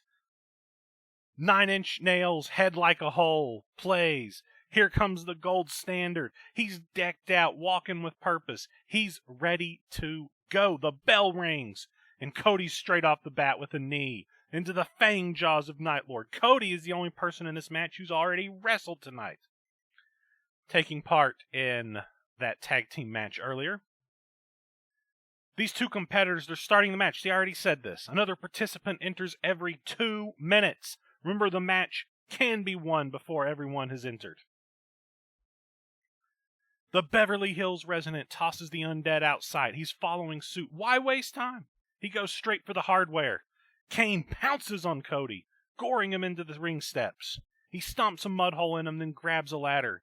He sets it up and climbs, but Cody scrambles onto the apron. Springboard drop kick to the ladder. But the dark detective lands on his feet. He and the second to none grab the backs of each other's heads. They exchange rapid right hands. Night Lord blocks a punch. Grabbing the wrist, he pulls Cody in. Ripcord clothesline. Here comes the follow-up. Northern Lariat, the bloody stream. But it's ducked. Kane kicks him and hooks him. Northern, White's, suplex. He rolls through, deadlifting Kane into a frickin' brain buster. Instant replay onto the steel ladder. Hell of a move. The crowd groans as Night Lord's skull meets metal, compacting his vertebrae. Wait, what's this? A timer has appeared. They're counting in unison. 5, 4, 3, 2, 1. The music hits. Poppy's X. It announces the arrival of Seesaw. Kane recovers. Cody braces himself. He'll never back down from a fight. But Andrew Fish is another kettle of, well, fish. Seesaw rushes the ring. Rainbow spotlights still roam around the crowd, but Cody's got the ladder. The Toy Box King has something up his sleeve. He's got his memory slugger, his blood-stained baseball bat. A tense standoff ensues. The fans are buzzing. Which man will draw his proverbial revolver first? Seesaw swings. Memory Slugger cracks off the ladder. Cody fires back. Seesaw parries. Hold up! Kane is here. He's armed with the bat-shaped double-ended blade. All three combatants circle each other. Weapons primed. Night Lord jabs the bat blade at Seesaw. It sticks Memory Slugger. Cody swings. He sends Memory Slugger down memory lane. Sam, did you write this? Disarming Seesaw. God's gift runs through both of them with the ladder. Winning the duel, Cody hurriedly props the ladder open and starts climbing. Seesaw's got the bottom rung. He's flat on his back. He grins and scrambles to his feet. Mr. Make-Believe topples the ladder. Cody falls throat first into the ropes. The slaughterhouse crowd winces as Cody writhes in pain on the mat. Seesaw rights the ladder. He looks up at the briefcase. 5, 4, 3. K. Nightlord is resurrected. 2, 1. Invader 4 is imminent. Who is it? Smells like Teen Spirit. It's Kale, Gable. Nightlord races up the ladder. Kale bolts to the ring through the red, white, and blue lighting. For America. Kane reaches for the briefcase. Gable sprints up the ladder. He trades hands with Kane. The ladder is bagada wobbling. The Olympian grapples him. Hip toss from the ladder. Nightlord onto the canvas. The gold medalist. He's got it in the bag. He reaches for it, but Cody pulls him down. Kale darts behind him, going for a waistlock. He goes for the German suplex, but it is denied. Cody rocks him with a backwards headbutt, blocking the 10-carat rolling German suplexes. He spins around. 3 slaps, a chop, a roundhouse, single leg drop kick. The perfect rush. Cody jumps to his feet. Fist pumps in the air. He ignites the audience. But Nightlord is risen. Ripcord clothesline. The Northern Lariat. The Hellbat takes Cody's head off. How many nicknames does Kane Nightlord have? The veteran rolls in anguish, nursing his surgically repaired neck. As Kane prepares to feast on the spoils, though, Seesaw traps him in a headlock. He hits the ropes. Leaping Bulldog face first into the ladder. The catastrophic collider cacophony. Nightlord eats steel, and it may have broken his teeth. Kane slides down the ladder, blood dribbling down his chin as Seesaw looks up. The count has started again. 5, 4, 3. Seesaw's going for it. 2, 1. A fire ignites. Here comes Viper Roberts, Def Leppard's personal Jesus. He appears from behind the inferno. Seesaw's at the top of the ladder. Viper can't get there. Sigil hasn't even entered the match yet. Seesaw has it in his hands. But wait. Oh shit. Luke, Storm, Pyre, and Zero are here. The bad motherfuckers. Those sons and daughters of bitches, they're here. They're invading the invasion match. Robert slithers down the ramp, smirking knowingly. They're aligned somehow, some way. They must be working together. This is the deal. Is this the deal between Viper and Storm? Is Storm gonna help Viper win the strap or win the match? Until Sigil arrives, this looks to have turned into an impromptu 4 versus 4 match with ladders. Seesaw's fingertips brush the case. Zero's got a ladder. He javelins it into the ring with his bionic arm. Like the spear of destiny, it's driven into the ribs of Seesaw, who crashes to the mat.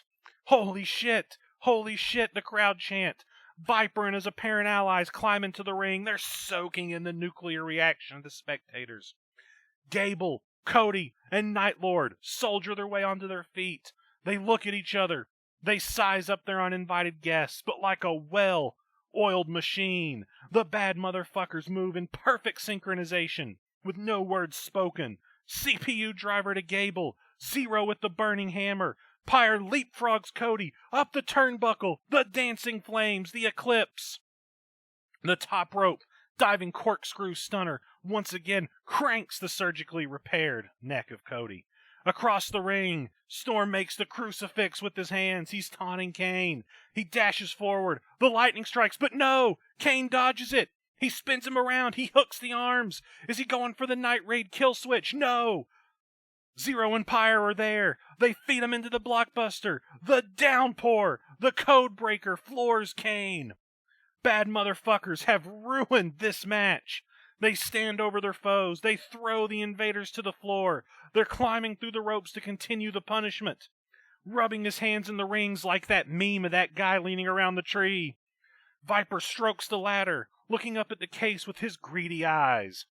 He licks his lips, and I could swear that the bastard has a forked tongue. Not like this. Somebody stop this travesty. But the timer started. 5, 4. Yes, Sigil. Sigil is going to save the day. 3, 2. Roberts is climbing. 1. Sigil's music hits. The portals show up. BMF and Viper are wondering which one Sigil will step through. The lights return. Sigil is right, opposite Roberts. He stares, the head snake does, at the collector incredulously. The briefcase is right between them. Right hand by Roberts. Sigil responds in kind. A slugfest, 15 feet above the ring. The crowd chants along with each thunderous blow. Sigil takes control. He rocks Viper. 3 rights in a row. Snake oil! Snake oil! Viper sprays a cloudy substance into the lenses of Sigil's mask. He doesn't need to burn his eyes. All he needs to do is blind him. Sigil's rare mineral lenses, however, repel the mystery fluid. That snake oil has no effect on him. The Realm Walker, claw-like strikes to the eyes, mouth, and throat of the Viper. For the collection. Robert slumps over the top of the ladder. By now, BMF has re-entered the ring. They're ready to put a stop to Sigil. Knowing he can't grab the briefcase while they all still stand, he does the next best thing. Merciful. The chop to the neck sends Viper plummeting onto Zero. Storm and Pyre advance on the ladder. Planeswalker. The drop kick from Sigil. Everybody rolls out to the floor, leaving the pendulous briefcase to sway over a vacant ladder. Looking to gain a measure of revenge, the invaders gun for the bad motherfuckers. Seesaw grabs a ladder. He props it between the ring apron and the barricade. It's a platform. He's grinning maliciously at his new toy. He pulls up Zero, but Gable asks Seesaw to pass Zero to him first. Seesaw obliges, always happy to make new playmates. He tosses Zero. Silences Gold in the rear naked choke. Zero fights, but the gold medalist cranks it in. He silences the hacker. Gable throws him back to Seesaw, who climbs up onto the apparatus. The jumping fucking pile driver onto the damn ladder. Pop goes the weasel. Elsewhere, Cody clutching his neck. moving stiffly, has Pyre in his crosshairs.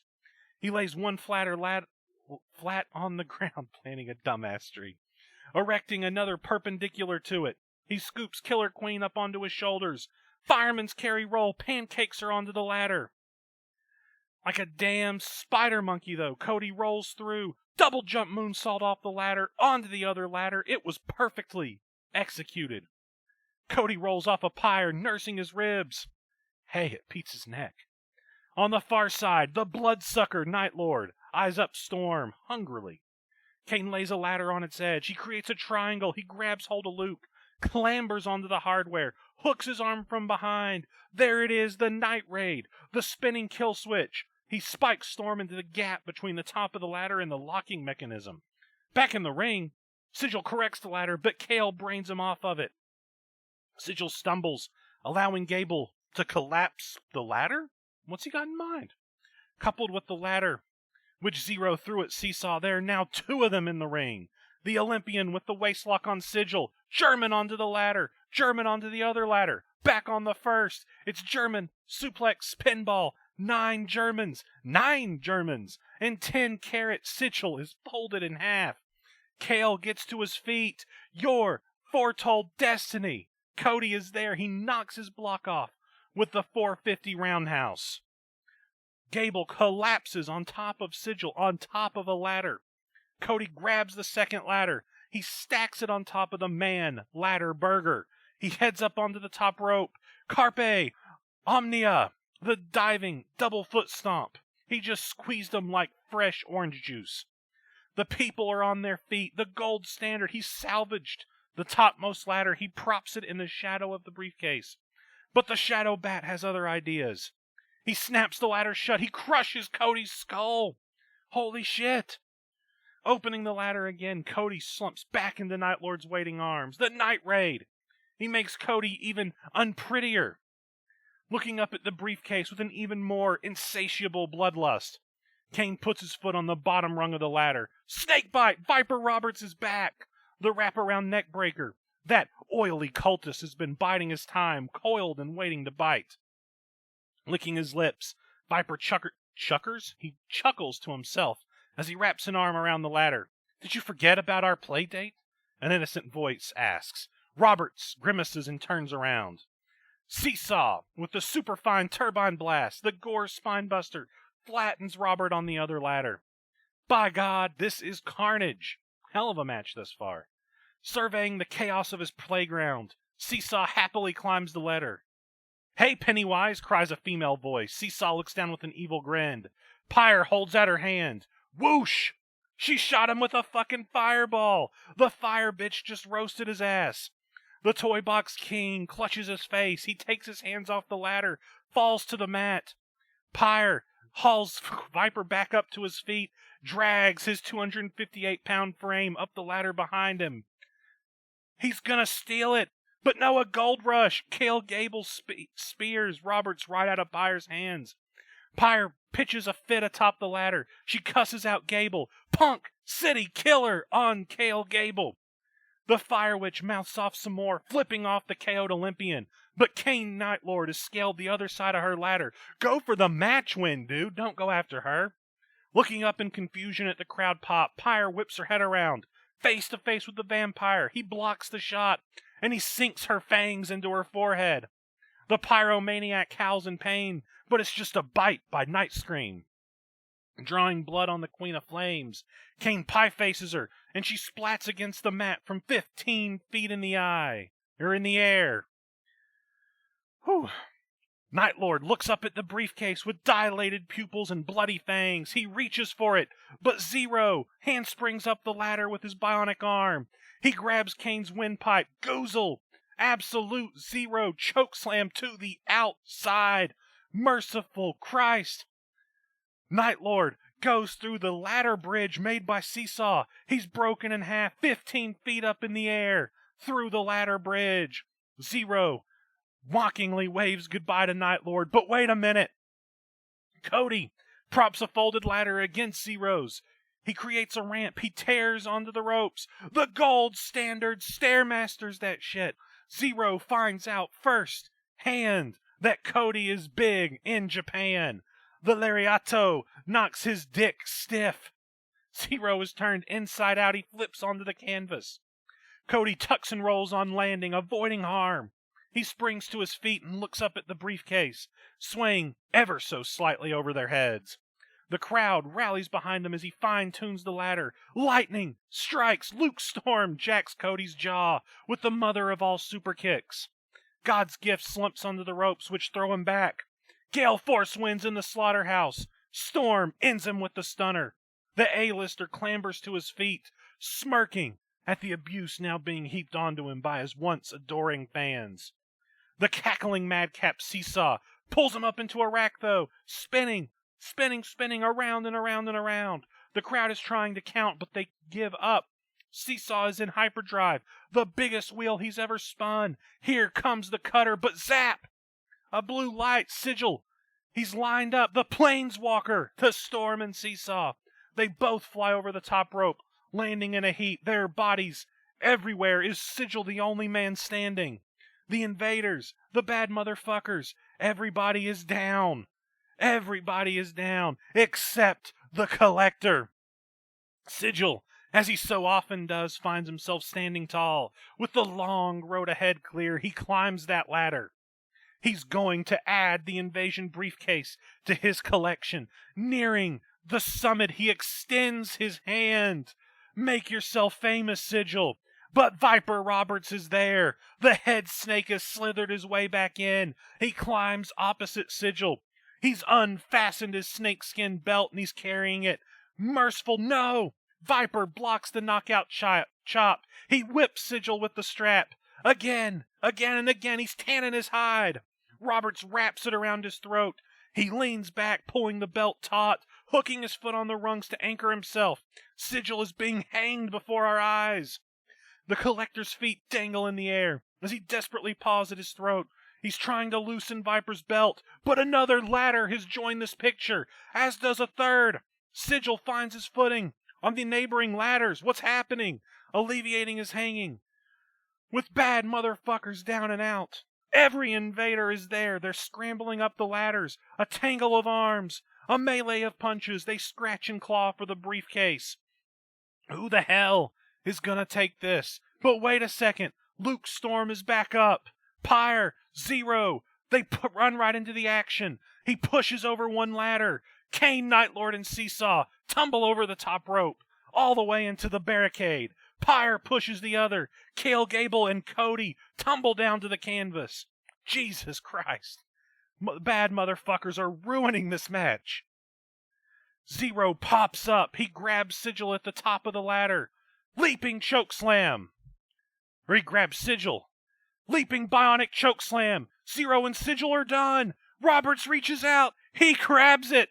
With the assist from the bad motherfuckers, Viper Roberts has won Invasion.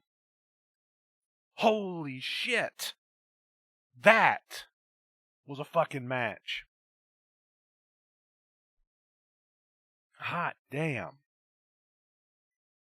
Hot damn.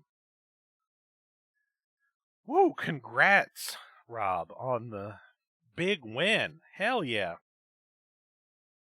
Hot damn. Woo.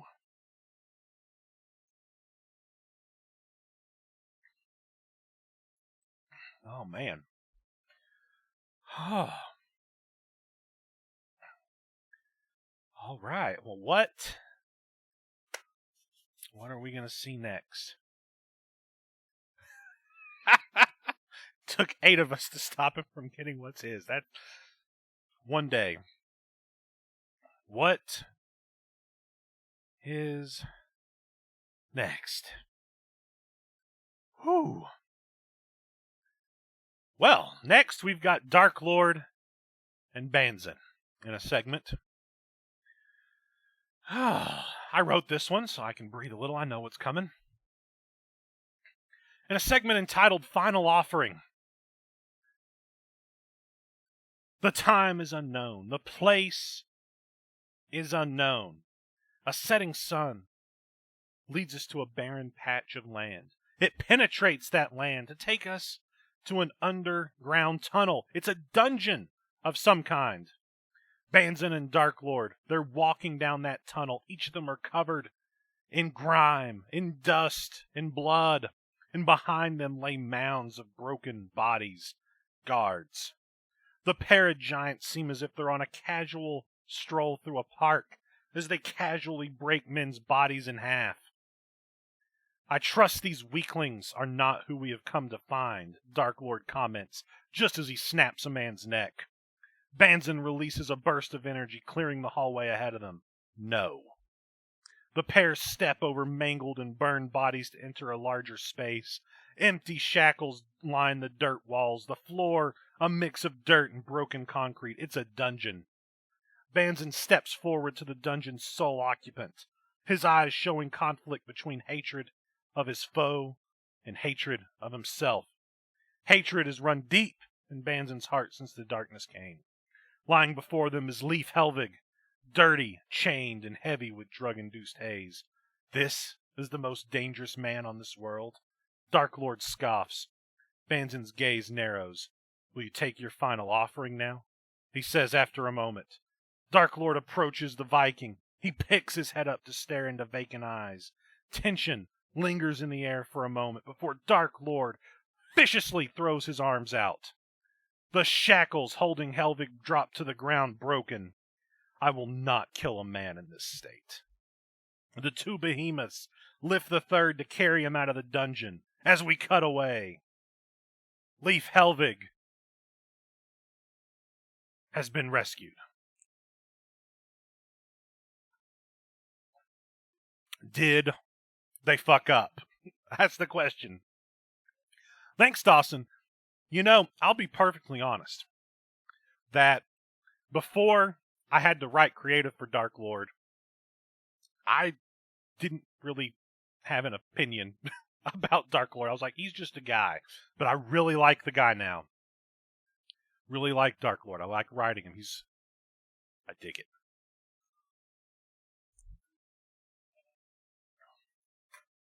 They done messed up again, Ron.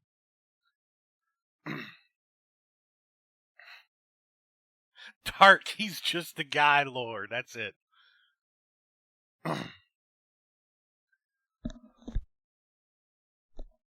All right.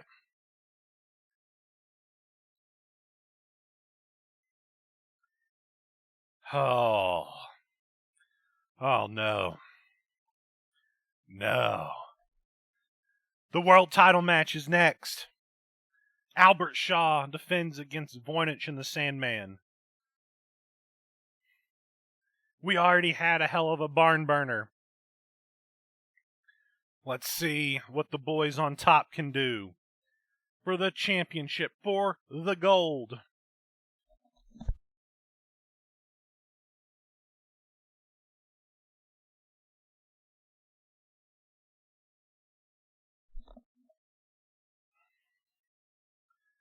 Sam Zanus is clinched.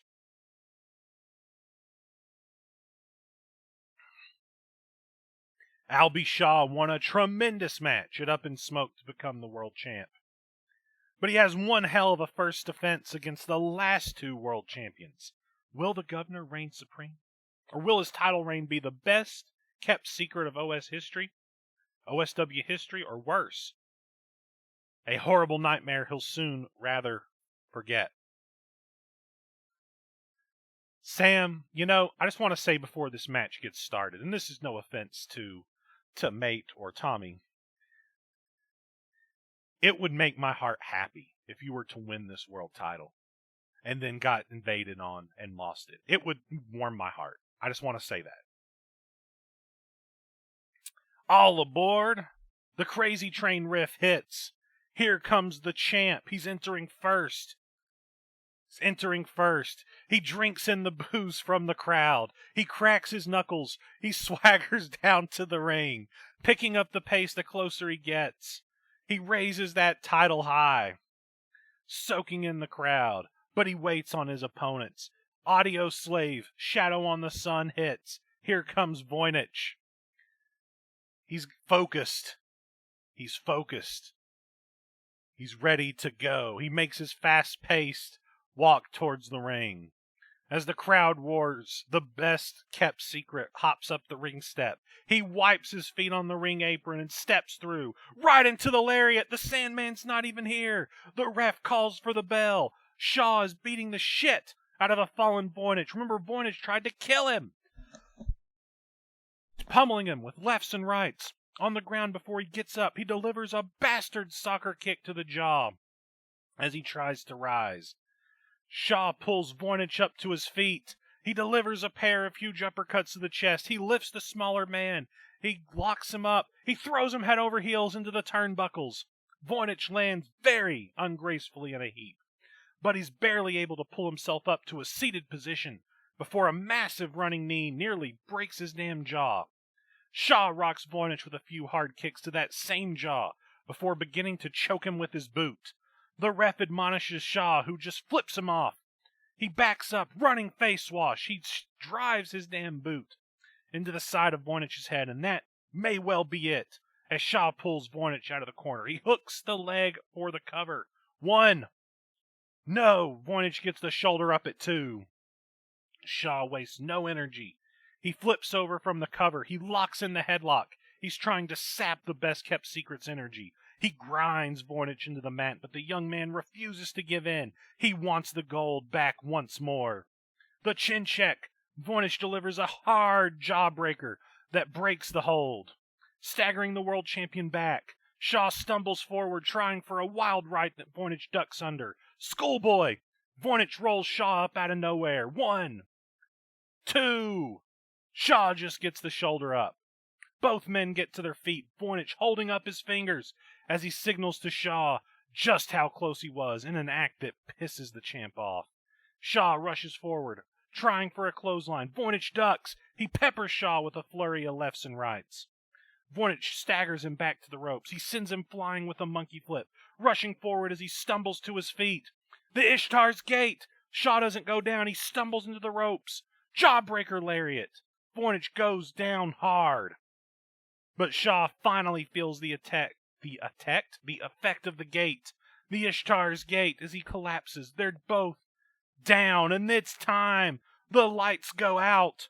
Exit light, enter night. Take my hand, we're off to Never Never Land. Here comes the Sandman. He's looming down upon both men with a sickening grin. The Dream Demon, fresh as a daisy, against 2 hurting appointments, as he looks to pick up the scraps here. He pulls the dazed Shaw up, fingertips lightly caressing his throat, toying with the goozle. But a headbutt! Shaw drills Sandman with a massive headbutt that staggers back the Dream Demon. Shaw was bloody playing possum there, just waiting for the Sandman to show his face. He pounds down with heavy rights and lefts. He drills him into the mat with a hard snap DDT. Shaw pulls Voynich up to his feet, backing away slightly before motioning for them to team up to take down Sandman. Voynich slowly agrees as the pair rush forward as the Sandman gets to his feet. Voynich slides underneath a hard right, springboarding off the ropes, the sandwich lariat. Sandman nailed with double lariats. The double penetration, but they're not done. As Voynich lifts the Sandman up high for the monolith, Shaw rushes to the ropes. The monolithic GBH Brainbuster Claymore combination drills the Sandman as Voynich floats over for the cover. 1. Shaw pulls him off. Voynich gets angry as the pair goes nose to nose. Shaw trying to regain his cool as he tells Voynich it won't be enough. He motions for Voynich to pull Sandman up as he looks for more grievous harm, but neither man notices that the Dream Demon has got his bag of sand. Voynich holds Sandman in place. Shaw bounces right into the cloud of red sand. Shaw stumbles for a moment. Sandman elbows out of the hold. Shaw looks up, his eyes flashing red before rushing forward. The GBH to Voynich.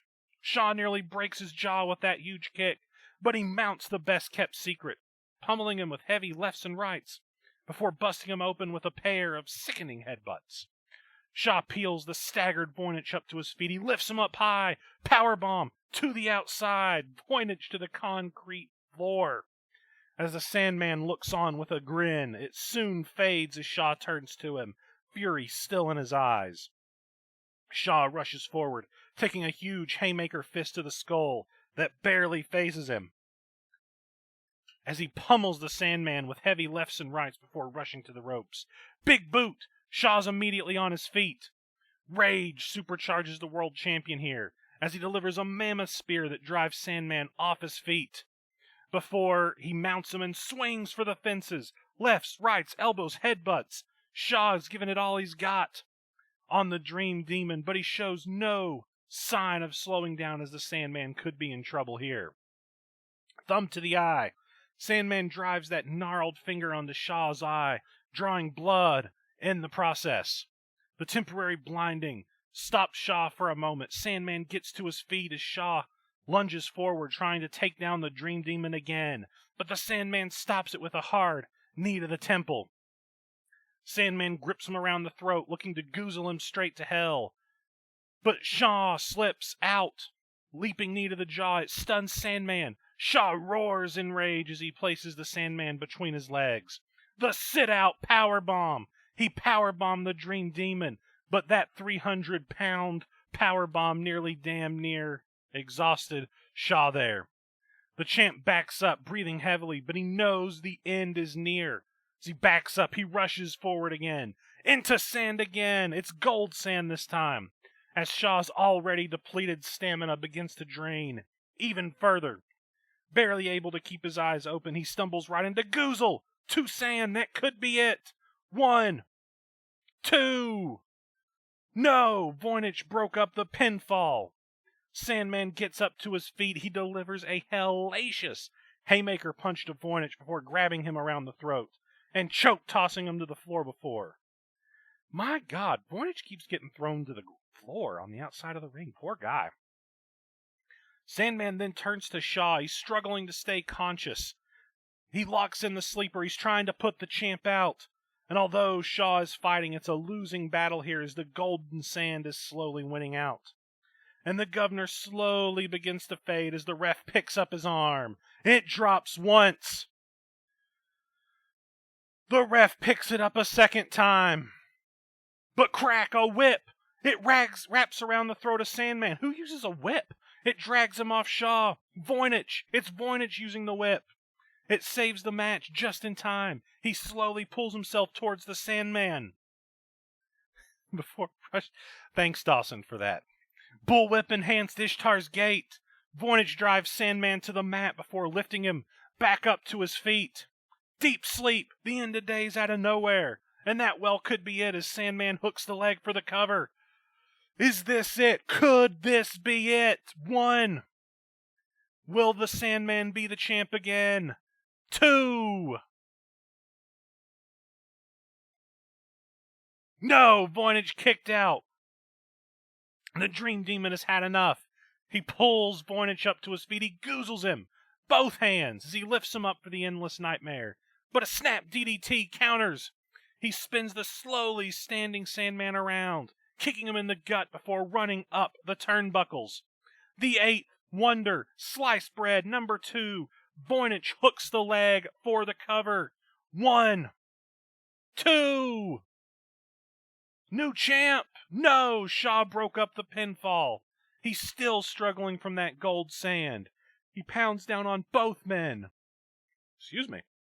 But a snap headbutt from Sandman drops him down to one knee. Voynich is up, though, as he leaps off Shaw's back. Hammerstone! The springboard Superman punch. Sandman's down as Shaw gets up. Another Hammerstone. Voynich could cover, but he knows he needs something huge to finish this here. He heads up to the top rope, waiting for Shaw to slowly get to his feet. Shaw dives at the ropes, crotching Voynich. Shaw climbs up to the top. He drills Voynich lefts and rights. He puts him up into suplex position, and he throws Voynich front face first to the floor below. Voynich, man, to the floor again. Shaw can't follow up. Sandman drives a fist into his back before lifting him up onto his shoulders. Sleep paralysis. Shaw splits up. He spits up a glob of blood. The Sandman drops for the cover. 1, 2. This has got to be it. 3. A A new and new world champion. The Sandman is once again the OSW world champion. Sam, you did it. You did it. You're the champ once more. The champ is here. The Sandman is the champ. I'm not going on till I get a... There it is. I just wanted a reaction.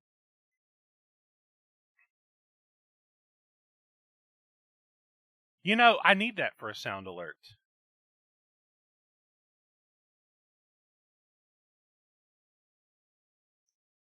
Oh, man. Listen, I don't know. I don't know where the invade is. I don't know if it's coming. I don't know. We're going to find out. Yes. Applause. Applause for the new champ. Congratulations. What is next? I can't tell what's next by the top of the thumbnail. I'm actually going to have to scroll down. I don't get a preview. Okay. I guess no invasion. Instead, we get Kale Gable and Israel Grimwolf. I need to get out of my main event match voice. Ship shape in Bristol fashion is this segment. We're at the dock.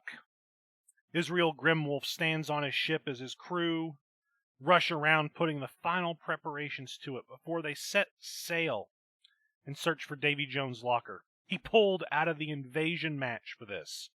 It means everything to him. Something's not right. His quartermaster isn't here.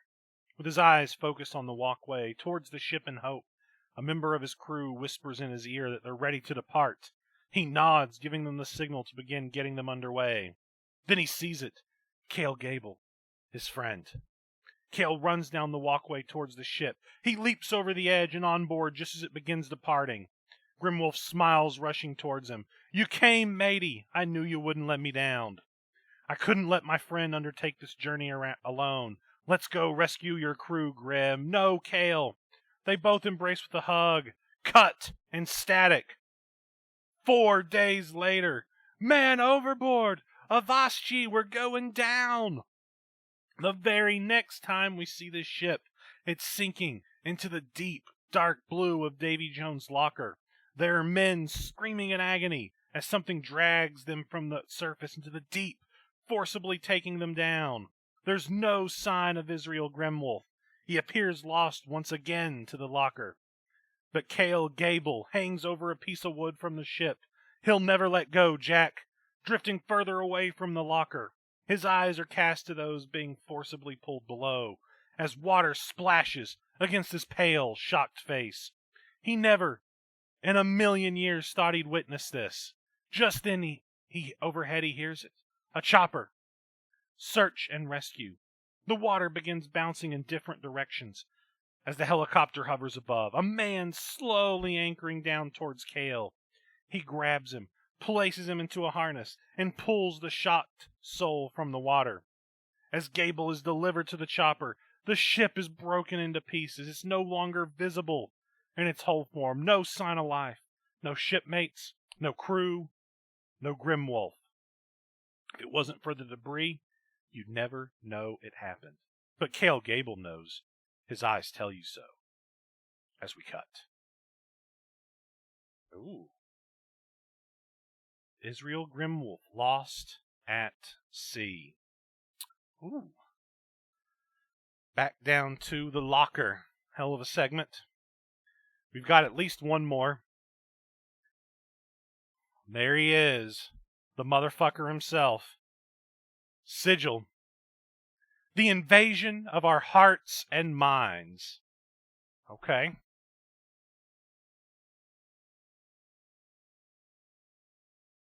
I guess we'll see what this segment is. All my homies hate Viper Roberts.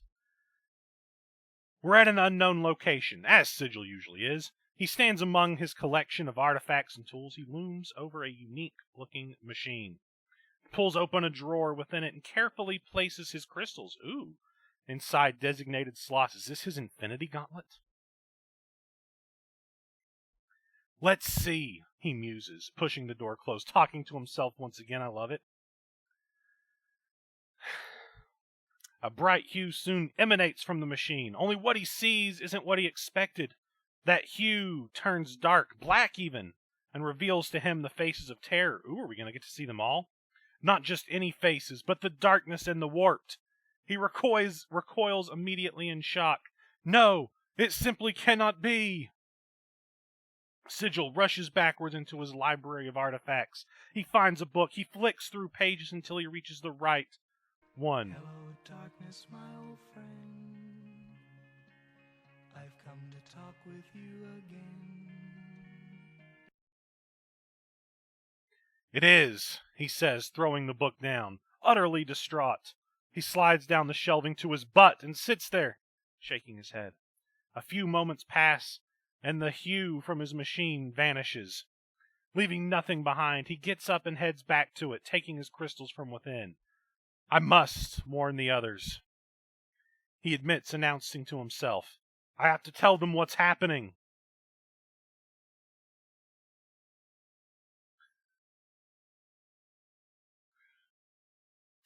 I got you, Alex. I must warn the others. I have to tell them what's happening. Everything suddenly makes sense. The brutality, the darkness. He's blocking my path to him. He knows that I'm close. Sigil walks away, placing the crystals back inside his pocket. I'll need their help to defeat the terrors. I must enlighten them. Who's them? He opens a portal and steps through. Who's them?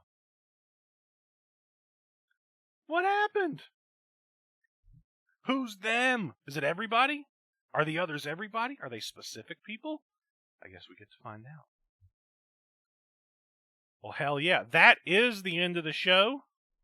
There is no more. We might find out next week. Shit, yeah. Man, what a hell of a show. Phenomenal matches on this card. Phenomenal segments. Invasion delivered. Hell of a show. Congrats to all the winners. Sam,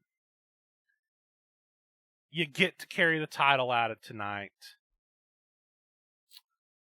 We'll see what happens next week. But you got a snake on your ass now. Snake on your ass. Stand up, bloke, that raw. That's it.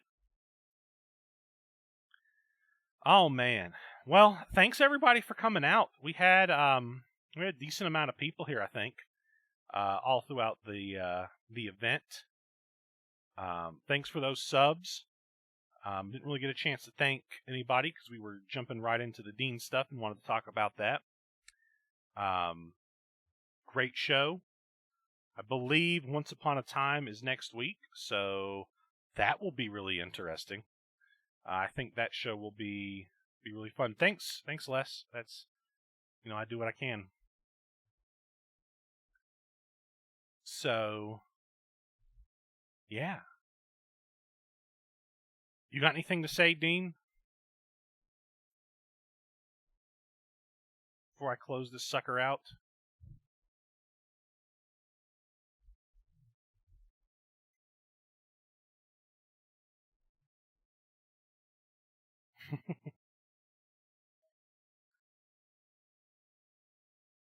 Yes, go to bed, get some sleep.